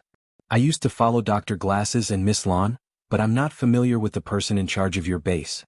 Before we meet we should get to know each other." Xiaolong didn't say anything as Shui Jianfeng pushed him to the back. After all, Shui Jianfeng's strength was there for all to see, and it was thanks to him that he was able to escape from the sacred center. Strictly speaking, Xiaolong's connection with the core was mostly due to Kang Mingming. Since he wasn't as good as Shui Jianfeng in every aspect, he naturally wouldn't want to compete with him. Xiaochun giggled. "You'll see the person in charge soon. You'll know when you see him. There's no point in talking about it now. Come." As she spoke, Xiaochun brought the two of them onto a maglev scooter. Once they were stable, the scooter started, and in a minute or so, they arrived at the meeting room of the second base. "We're here. You two go in." Xiaochun turned around and waved at Shui Jianfeng and Xiaolong. She left immediately after they got off. Shui Jianfeng knocked on the door. The doctor was dead, but the poison in his body was still there. Before he could detoxify the poison, Shui Jianfeng had to show enough respect to the person in charge of the base. Otherwise, with his temper, he would have pushed the door open a long time ago. "Come in." A young man's voice came from the meeting room. Shui Jianfeng pushed the door open with a smile. "Hello, I'm Shui Jianfeng from the Sacred Center, the first base. May I know your name?" Shui Jianfeng didn't have to bow and scrape, but he was still very polite. The young man sat on the sofa with no intention of standing up. He pointed at the chair beside him. "Have a seat. I'm the person in charge here, Jiang Wen. You can call me Master Wen. I've heard about what happened in the first base. It wasn't easy for you two to escape, so follow me from now on." Ah, it's Master Wen. It's an honor to meet you. I Shui Jianfeng will be in your care from now on. Shui Jianfeng laughed as he expressed his willingness to follow Jiang Wen. He sat down without any hesitation. He could tell that Jiang Wen was just a guy a little stronger than a normal person. His strength wasn't worth mentioning at all. He subconsciously looked down on Jiang Wen. Xiaolong didn't sit. He said with a face full of surprise. Master Wen, I know you. You're one of the 4 young masters of Songshan. My name is Xiaolong. You don't know this, but you've always been my idol. I didn't think that I'd be able to see you today. It's such an honor. I'm so excited to be able to see you often in the future and work for you. Jiang Wen's face lit up. He didn't think that he'd be able to meet a fan of his today. Aha, it's all in the past. Don't mention it. Jiang Wen waved his hand with a smile. His expression, however, seemed to be saying, keep talking. On his forehead. Master Wen, you're wrong. As one of the 4 young masters of Songshan, you've become a legend. It's a shame that I haven't heard from you these past few years. Otherwise, I'd have come to you a long time ago. Xiaolong said seriously. He didn't feel like he was lying. Chapter 5739. Jiang Wen obviously liked this. He smiled and waved at Xiaolong. Come Kong, sit down and talk. I didn't think that you, the young master of Dr. Kang's house, would know me so well. Not bad, not bad. I just happen to be lacking a capable helper here. You can follow me from now on. Xiaolong was overjoyed. He didn't have much of a foundation in the center, and his only support was Kong Ming who went to Sky Class Island. Now that he had a connection with Jiang Wen, his status would change immediately. Thank you for your support, Master Wen. I Kong will do my best for you in the future. Xiaolong expressed his loyalty as he went over to refill Jiang Wen's teacup. He had already entered the role of an assistant. If Xiaolong knew that Jiang Wen's assistant had always been a scapegoat for him, who knew if he would still be so happy? Shui Jianfeng saw that Xiaolong got Jiang Wen's attention with just a few words, and he felt uneasy. He sat up straight and smiled. Master Wen, I'm the number 1 under the glasses doctor. Jiang Wen waved his hand and interrupted him. I understand, I'll let you know if there's anything. Right now, our base is in the process of reviving Miss Land's clone. You don't need to do anything for now. We'll talk about it after it's done. You can go rest now. Shui Jianfeng was depressed. He didn't even want to hear what he had to say. He didn't think that after the glasses doctor's death Shui Jianfeng would be ignored like this. He couldn't even be compared to that weak chicken Xiaolong. No matter what, Shui Jianfeng was still a profound ascension early-stage super expert. The fusion of the new medicine was very smooth. Even if he hadn't tried it before, he knew that he would recover quickly if he got injured in a fight. Master Wen told you to go rest first, so go rest first. I'll let you know if there's anything. Xiaolong turned to Shui Jianfeng. He was still calling him Master Shui before, but now he didn't even bother to call him by his name. Shui Jianfeng humphed and got up to leave bitterly. He wouldn't have put up with this if it weren't for the poison in his body. He didn't know if his gene cells, which could quickly recover from injuries, would be able to remove the toxin as well. It was a shame that he couldn't confirm this yet. Shui Jianfeng didn't want to offend Jiang Wen right now, but the glasses professor was still the best.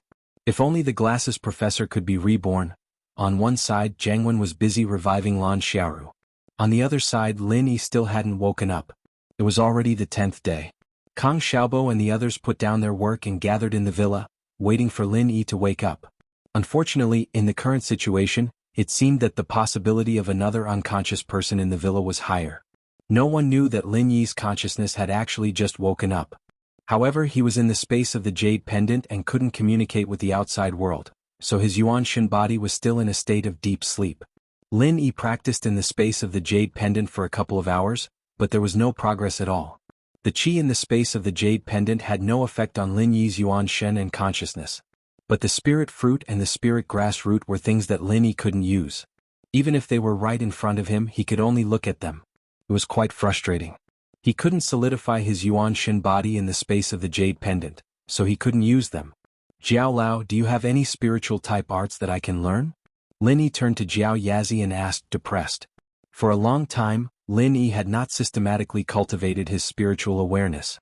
When he was on the Heaven Stage Island, he mostly used his physical body to drive his spiritual awareness. After coming to the ancient small rivers and lakes, the improvement of his Yuan Shen mostly relied on the tempering of the spirit grass root and the swallowing of the heaven-swallowing giant crocodile's Yuan Shen. There were not many people who really relied on their own cultivation. Of course, this was also related to the lack of a complete and high-level Yuan Shen and spiritual awareness cultivation method for Lin Yi. He also knew that it was unlikely that Jiao Yazi would have something in this area, so he just asked casually. Jiao Yazi smiled and said, "I have seen beggars, but I have never seen someone holding a golden bowl to beg for food. Are you stupid? Or stupid? Or stupid?" Lin Yi's forehead was full of black lines. Was there any difference? It seemed like Elder Jiao's resentment hadn't dissipated because he hadn't talked to him for too long. After Jiao Yazi laughed at Lin Yi, he said seriously, "You really don't know that you are in a treasure mountain. Don't you know that the heaven-stealing fortune battle art you are cultivating is a real top-level cultivation method?" No, saying that it is a top-level cultivation method is underestimating the heaven-stealing fortune battle art. With this cultivation method, why do you still need to find a spiritual awareness cultivation method? The heaven-stealing fortune battle art can cultivate the Yuan Shen and spiritual awareness? Lin Yi asked in surprise. He didn't think about this before, but now that Jiao Yazi mentioned it, he really felt that it was possible. For a long time, Lin Yi's Yuan Shen was stronger than cultivators of the same level. He originally thought that it was because of him, but now that he thought about it, he realized that it was probably because of the heaven-stealing fortune battle art. It was a shame that this art was incomplete, and even though he'd merged it with the art of dragon mastery to make up for the missing parts, he hadn't been able to properly analyze the rest of the art. Don't think that I don't know about your matters when I am in a deep sleep. Don't forget that we are connected. Once you return to the secular world, I will know everything you have experienced. Jiao Yazi narrowed his eyes and said faintly, "Although your growth is amazing, ask yourself, have you properly cultivated this heaven-defying cultivation method? I remember reminding you of the importance of this cultivation method before you entered the heavenly island."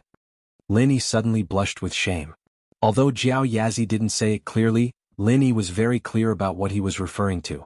After arriving at the heavenly island, Lin Yi's improvement was indeed great, but not much of it was brought about by the heaven-stealing fortune battle art.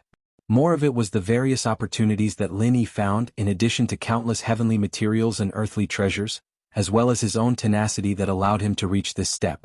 The heaven-stealing fortune battle art naturally played a role in this, but the proportion was really very small. If he casually changed a cultivation method, Lin Yi could still have the current achievements, at most he would be a little lacking in combat power. In this way, Lin Yi really underestimated the heaven-stealing fortune battle art. If he paid more attention to it, perhaps his strength could be a little stronger. Chapter 5740. If Jiao Yazi could always stay by Lin Yi's side, Lin Yi could obviously avoid a lot of detours. Although the ghost could also replace Jiao Yazi's role, it was still a spirit beast after all. It might not be able to know more about the human race than Jiao Yazi. It's good that you understand, go figure it out yourself. Jiao Yazi showed a gratified smile. His face had an expression that said that the child was worth teaching. In fact, he had just figured out these principles himself, otherwise he would have told Lin Yi just now and he wouldn't have to remind Lin Yi now. Jiao Yazi was also a bystander. The truth was very simple. It was not that Lin Yi couldn't think it through, the key was that he was in the game and ignored too many details. Lin Yi sat cross-legged again, and began to carefully study and deduce the Heaven's Fortune battle art. Originally, this Heaven's Fortune battle art could only be cultivated to the nascent soul stage. The Will of Heaven was known as the first nascent soul stage cultivator, and he relied on this Heaven's Fortune battle art to achieve that. Unfortunately, the incomplete cultivation method could not help him advance further. And the new cultivation method that was integrated with the art of dragon mastery did not have this defect. It was just that at the beginning, there was no detailed cultivation method. Only when Lin Yi reached this stage would this stage of cultivation method deduction be activated. After Lin Yi advanced to the profound ascension stage, he had not properly deduced the Heaven's Fortune battle art, and had been using the previous cultivation method. This was also what Jiao Yazi was most dissatisfied with. To put it more seriously, Lin Yi was not making progress. But in fact, Lin Yi still cared about his own strength. Otherwise, it would be impossible for him to find opportunities everywhere and be able to advance to the profound ascension stage so quickly. Lin Yi, who was in the Jade Pendant space, began the process of cultivation and deduction. The primordial spirit in the villa still had no reaction, but on Heaven Stage Island, Lin Yi's main body showed some changes. Originally, Lin Yi had been sitting cross-legged and cultivating, but now he was lying down unknowingly as if he had fallen asleep. His aura was also slowly converging. This change scared Tianchan and Sydney. How could this be? Wasn't everything fine before? Did something go wrong in the secular world? Shueli paced around anxiously, but she had no idea what she should do. Tian Chan was calmer. After comforting Sydney, she said decisively, "Sydney, get someone to find Brother the Will of Heaven and Okuda Island Master. They are more familiar with soul projection, so they should know what happened." Sydney didn't know what to do, but after hearing Tian Chan's words, she felt that it was very reasonable. She immediately agreed and rushed out. After Sydney left, Tian Chan showed a worried look. She looked at Lin Yi and whispered, "Bad thing, you only know how to make people worry. You must be fine. Otherwise, I will kick you. Come back quickly." After a while, the Will of Heaven and Okuda Island came to Tiandan Pavilion and checked on Lin Yi's condition. Then they looked at each other and shook their heads silently. "Brother, what happened to Lin Yi?" Tian Chan couldn't maintain her calm anymore and asked anxiously. The Will of Heaven thought for a while and said, "Sister Tian Chan, you don't have to worry. Lin Yi should be fine. Maybe it's because his soul projection has been going on for too long. It's far beyond the normal limit, so his body feels tired. He should lie down and rest for a while." Even though she was worried about Lin Yi, Tian Chan couldn't help but laugh. How could there be such a big brother?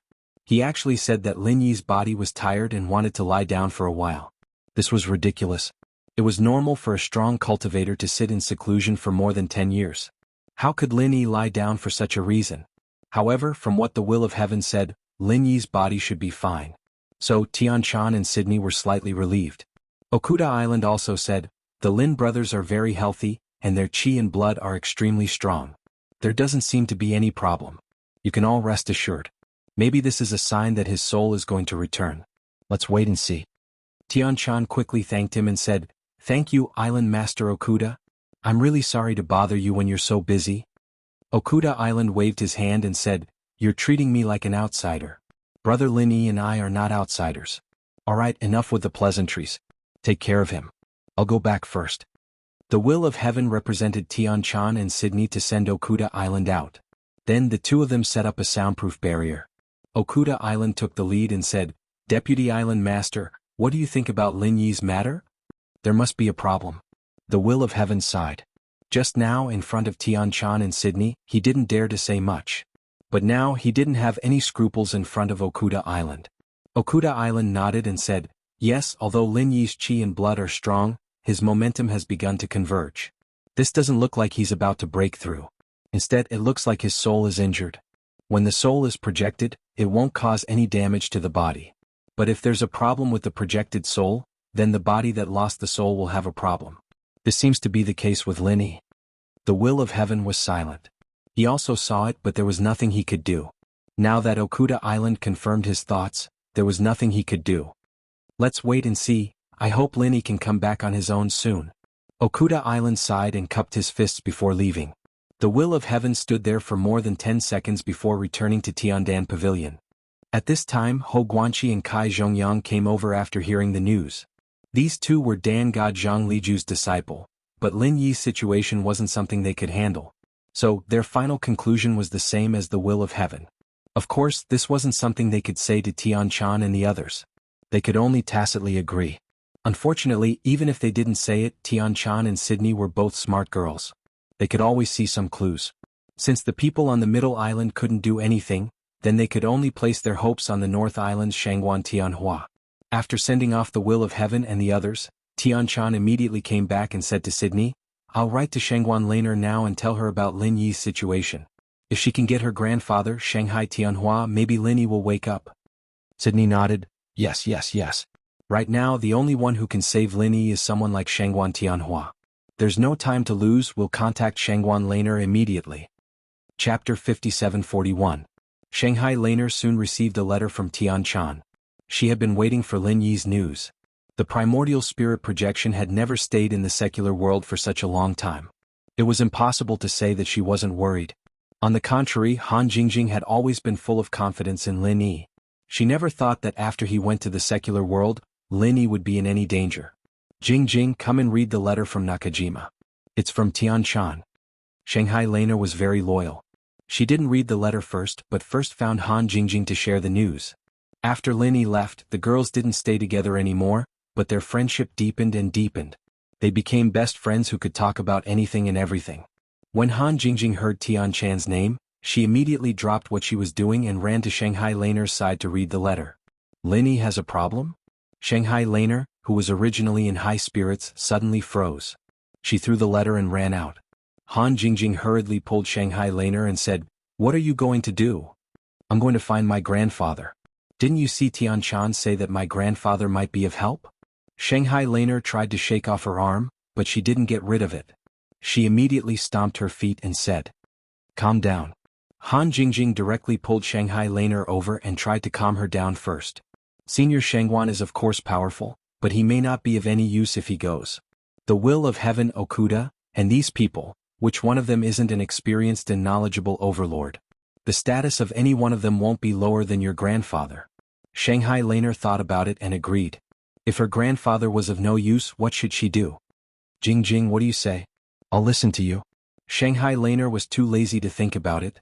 Anyway, there was Han Jingjing, who was comparable to a supercomputer. She didn't need to use her brain.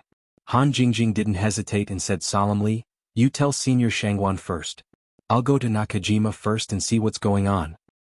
"I want to go too. Wait for me. I'll ask my grandfather. I'll come soon." Shangguan Lan knew that if she wanted to leave, she needed Shangguan Tianhua's permission, so she didn't wait for Han Jingjing to agree and ran out. This time Han Jingjing didn't hold her back. After a simple packing, it didn't take long before Shanghai Laner hurried over. Her little face was full of disappointment. "My grandfather agreed to let me go, but he said that he doesn't know much about the situation in this area. If the people of Nakajima can't do anything, he won't have any countermeasures. He has something to do these 2 days. Maybe after these 2 days my grandfather will go over and have a look. He also asked us to inform him of the situation at any time." Shanghai Laner was a little unwilling, but there was no other way. It was not easy to leave here and go to Nakajima.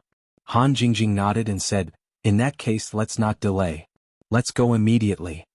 Of course, the little princess of the North Island would use the best flying spirit beast to travel. Under the protection of the masters arranged by Shanghai Tianhua, the two quickly rushed straight to the sky and flew to Nakajima. After arriving at Tiandan Pavilion, Han Jingjing quickly saw Lin Yi, but she couldn't do anything about Lin Yi's situation.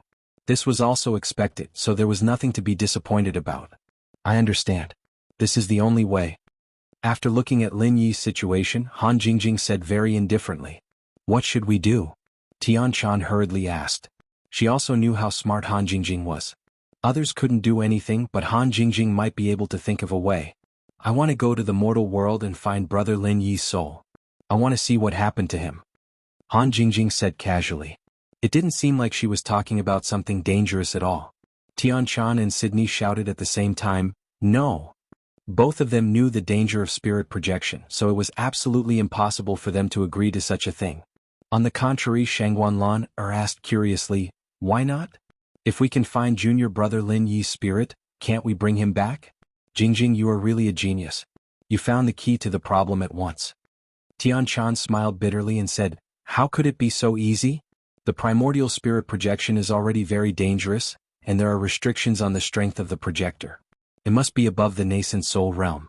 With Jingjing's strength, she doesn't even have the qualifications, let alone face the dangers."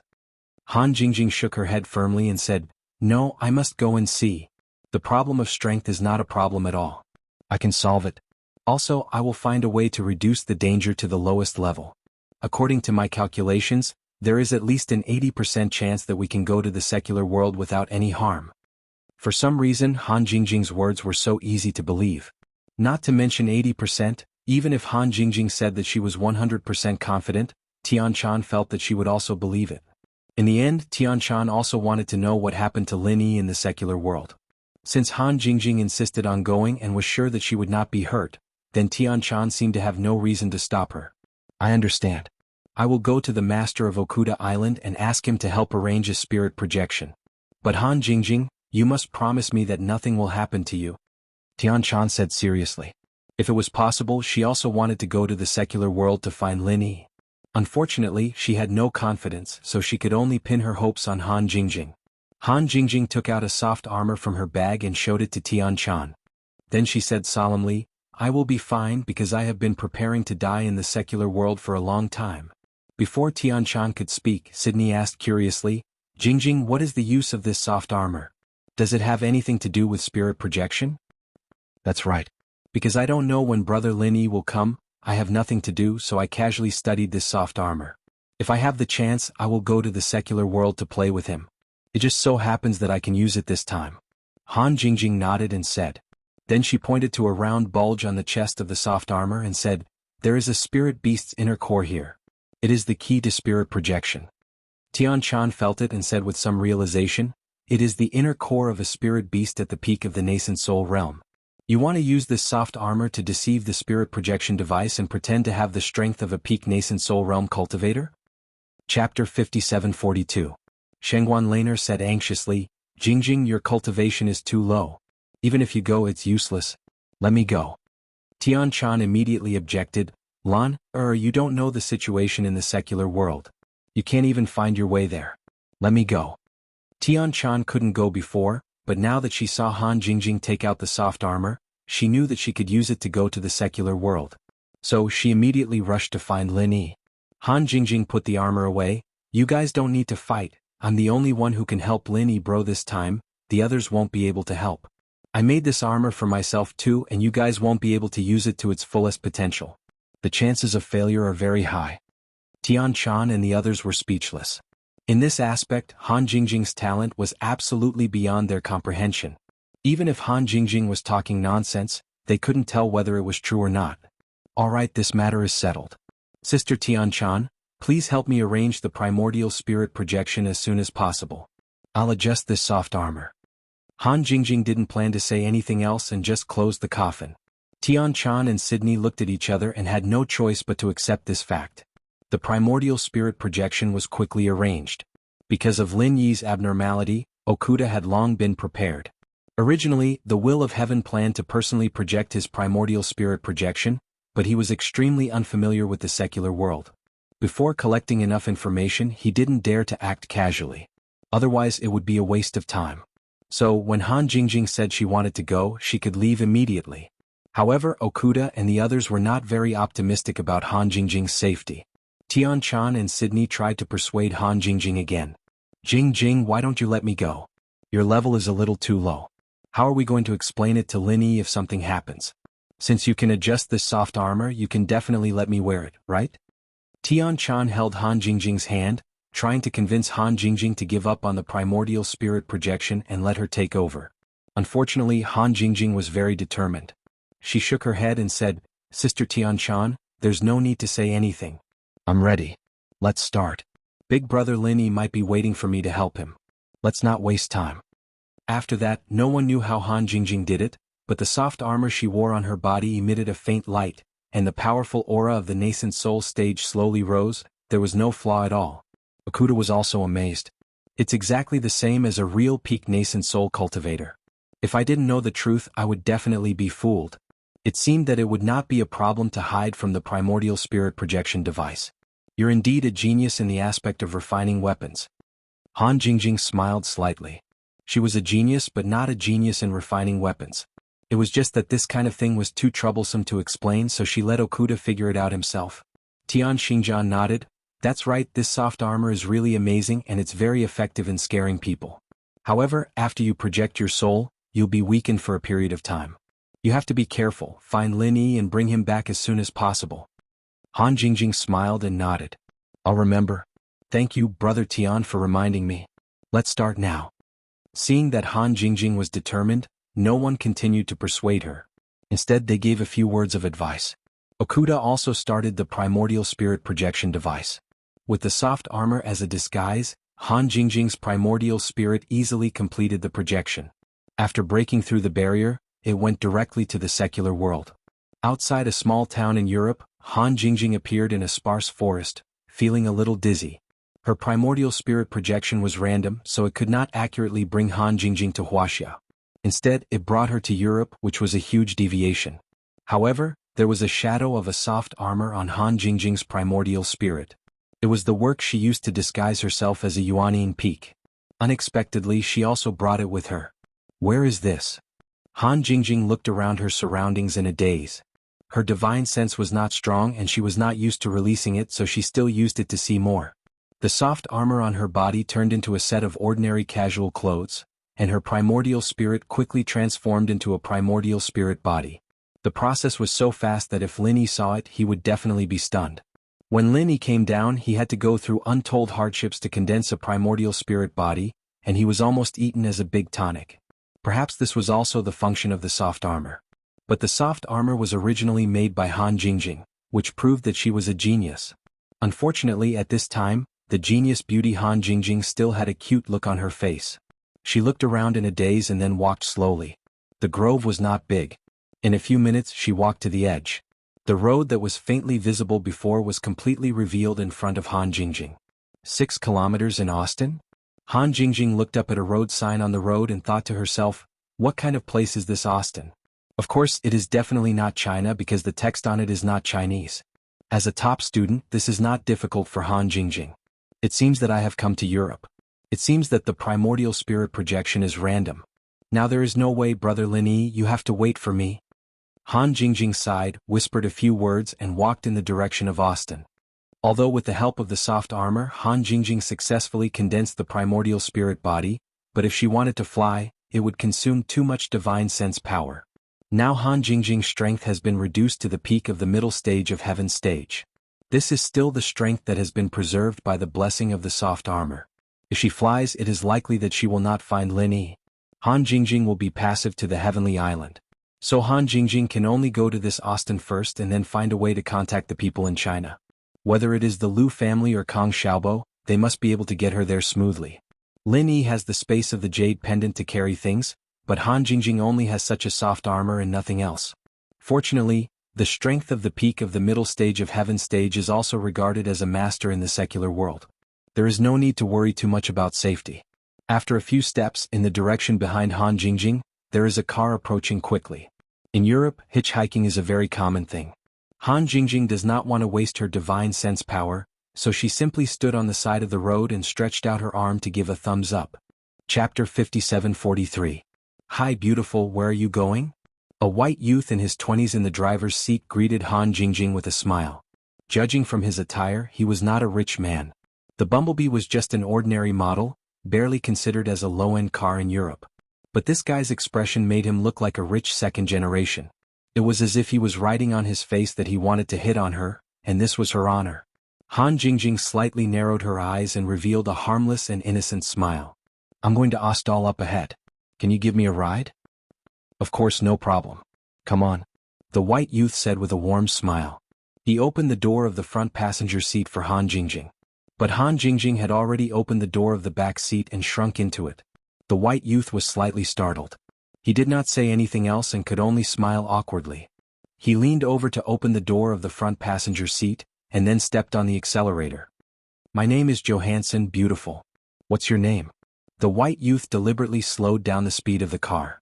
It was half as slow as when he came, so he had time to turn back and talk to Han Jingjing. Han Jingjing said lightly, you can call me Liu. Oh, by the way, please turn your head and look at the road while driving. Thank you. It was just a ride. Han Jingjing did not want to talk to this Johansson. She reminded him and turned her head to look out of the window. It only took a few minutes to travel 6 kilometers. When they arrived at Ostall, they went their separate ways. Johansson laughed and said, Liu, don't worry. My driving skills are very good. There are no cars on this road, so there will be no accident. Are you living in Ostall? Or are you looking for someone or traveling? Han Jingjing casually said, I'm just taking a stroll. Then you're in luck. I'm very familiar with Ostall.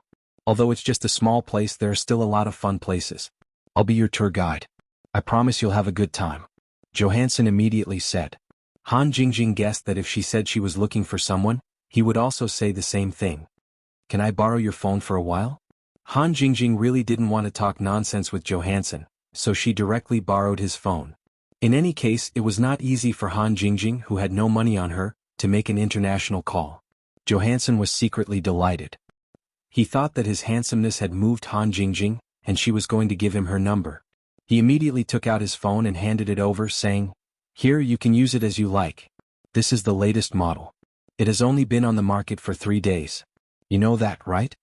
Han Jingjing casually took it, but she didn't even bother to smile. Why was he showing off the latest phone model in front of a genius like her? With her ability, any toy she made would be better than an ordinary mobile phone. Although it had been a long time since she made a call to the secular world, Han Jingjing's memory was extremely good. Naturally, she would not forget those numbers. However, after dialing, she was prompted that this phone was prohibited from making international calls. Han Jingjing was speechless. She didn't expect to encounter such a thing. It seemed that this Johansson was indeed a pauper who liked to show off. He even deliberately set up such a restriction. Forget it, I'll think of a way when I get to Ostall. After hanging up, Han Jingjing threw the phone in the front passenger seat and continued to look out the window with a calm face. In front of Lin Yi and the people she knew, she was the innocent and pure Han Jingjing. However, now that she was alone in Europe, the hidden Lu Jinghan character began to slowly awaken.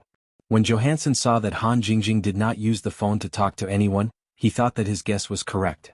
She was indeed interested in him, so she gave him her phone number.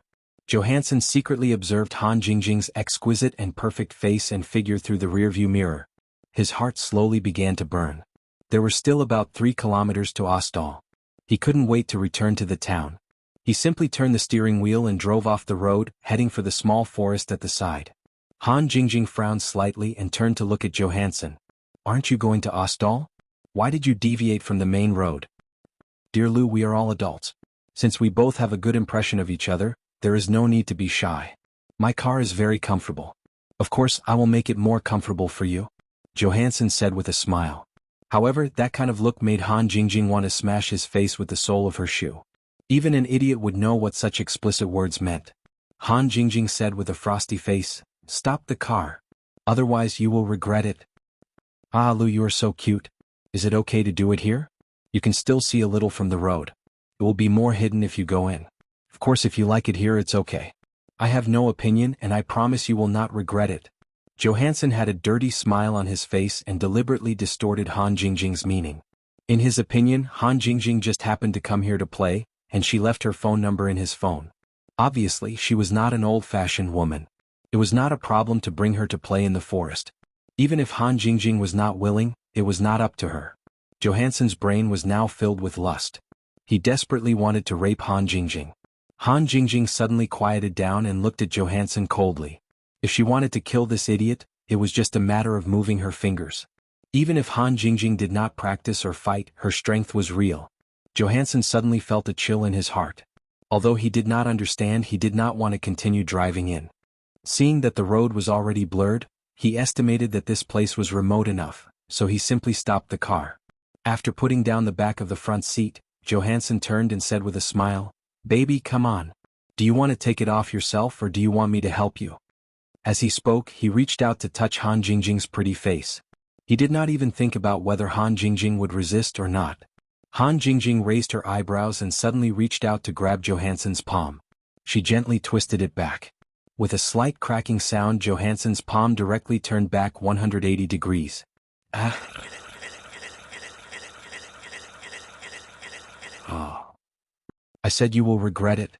Han Jingjing calmly shook off Johansson's hand and wiped her hand on the seat with some disgust. She felt that touching this trash was very dirty. Chapter 57:44. Johansson suddenly thought of something and pulled out a .38 pistol from the storage compartment.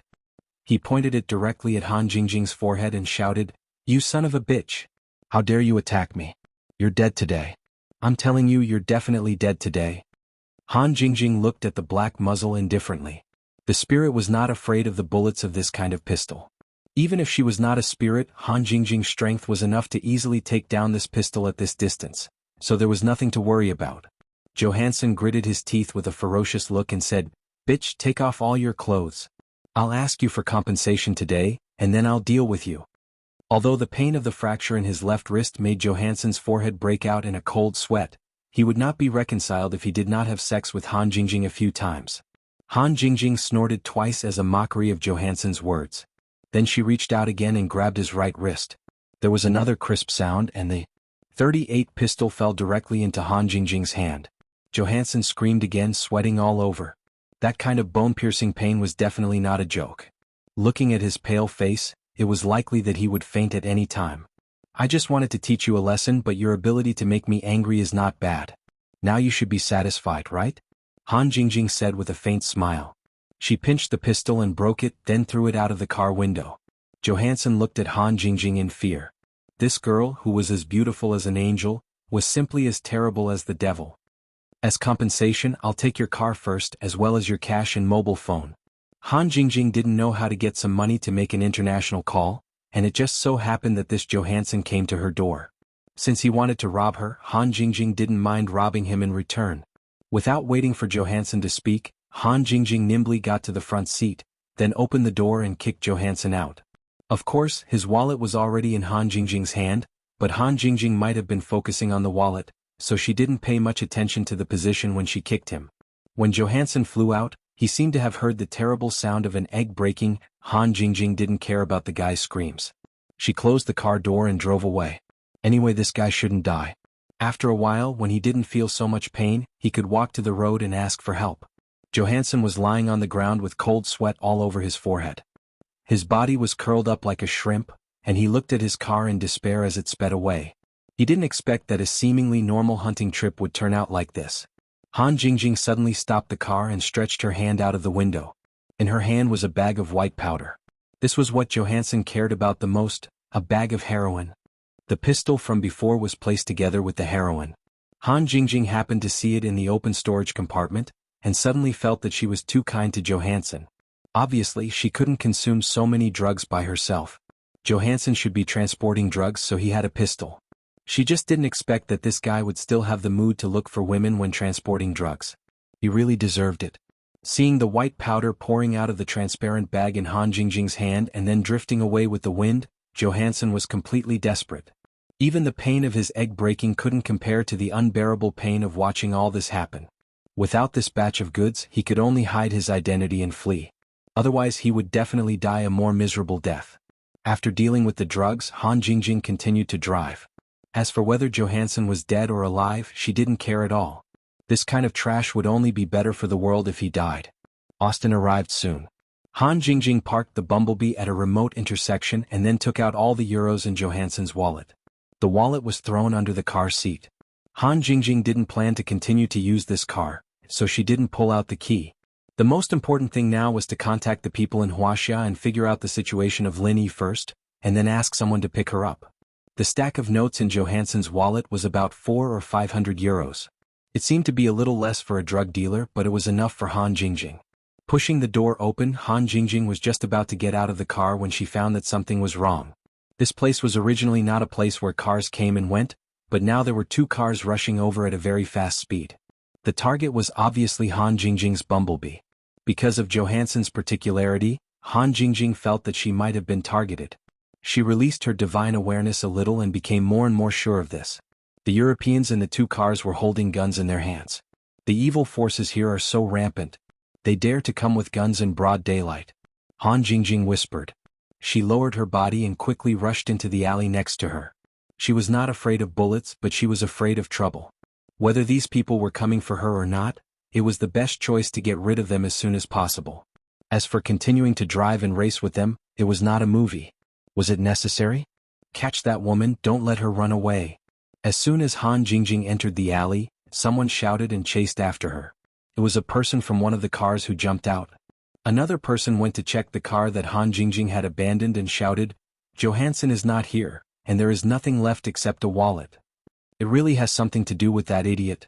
It's really annoying. I just wanted to hitch a ride. Why are there so many things? Han Jingjing stood on the roof of a two-story building and looked at the guys who were chasing her below. She snorted softly. The other party found her so quickly. It should be that the car had been installed with a positioning device.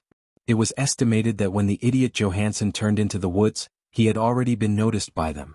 Otherwise, they wouldn't have found Han Jingjing so quickly. Deviating from the scheduled route meant that there was an accident. Although they returned to Ostal immediately, they didn't go to the place they had agreed to meet. It would be strange if they didn't come to investigate. Chapter 57:45. Looking at their posture, they would not stop until they found Han Jingjing. In this place, the power of these guys seemed to be very strong. No one dared to say anything with a gun in the daytime. Han Jingjing was not worried about falling into their hands. She just didn't want to waste time, so she simply sneaked into the house under her feet and found a phone to use first. Before sneaking in, Han Jingjing certainly used her divine awareness to make sure that there was no one inside. In such a close place, her divine awareness was still competent.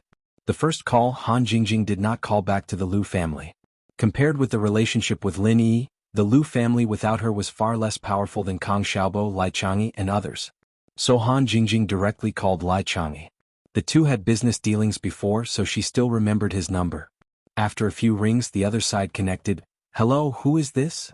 Lai Chang'e said directly in English because the number showed that it was from Europe. He thought it was someone from the Buffon family looking for him. "Lai Chang'e? I'm Han Jingjing." Han Jingjing certainly had no problem communicating in English, but the two Wuxia people were on the phone.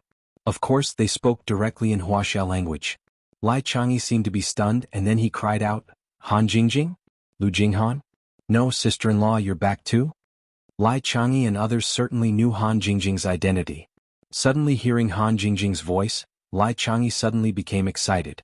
This was the second person to come back from Heaven Stage Island besides Lin Yi. How could he not be excited? Han Jingjing did not beat around the bush. She asked directly, "Where is brother Lin Yi? Is there something wrong with him?" "Jingjing, sister-in-law, you know? Yes, the boss has been in a coma for more than 10 days. Although there are no scars, he just doesn't wake up. Sister-in-law, are you in Europe now? Can you come back as soon as possible to think of a way?" Lai Chang'e did not talk nonsense. He simply explained the situation and asked Han Jingjing if she could go back. At this time, Han Jingjing came back from Heaven Stage Island. There was no need to ask that she came back for Lin Yi. Otherwise, she would not ask if there was something wrong with Lin Yi. "Brother Lin Yi has been in a coma for more than 10 days? Has there been no response?" Han Jingjing frowned. It made sense that Lin Yi's main body was unconscious on Sky Class Island, since his soul had been projected to the common world, but what did it mean when his soul was unconscious in the common world? This matter seemed to be a little troublesome. Fortunately, according to Lai Chang'e's words, Lin Yi's primordial spirit was fine, just unconscious. No matter what, he had to see Lin Yi first. "Lai Chang'e, I'm now in a place called Aldos in Europe.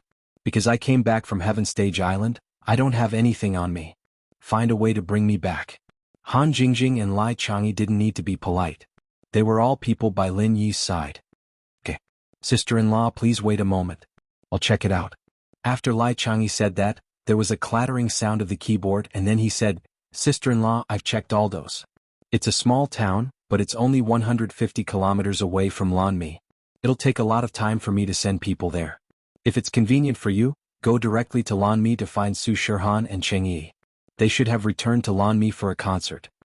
"Is Shirhan also in Europe?" Han Jingjing was surprised. If that was the case, it would be more convenient to go back with Su Shirhan. After all, Su Shirhan wasn't an ordinary celebrity. "Yes, sister-in-law Shirhan is a guest of Cheng Yi's concert. This time Lanmi is a makeup concert. It's a long story. Let's talk about it later. Anyway, as long as you can get to Lanmi, you can come back with sister-in-law Shirhan. You can take her private plane. You don't have to worry about anything," Lai Chang'e said with certainty. With Su Shirhan's background and fame, her private plane wouldn't encounter any trouble or inspection. After thinking about it, Lai Chang'e said, "If it's not convenient for you to go, then I'll contact someone to pick you up in Ostall, or I can ask sister-in-law Shirhan to go there." "It's okay. I can go there myself," Han Jingjing said casually. It was just 150 kilometers. It would only take 1 or 2 hours to get there. If Su Shirhan came, it would be a waste of time.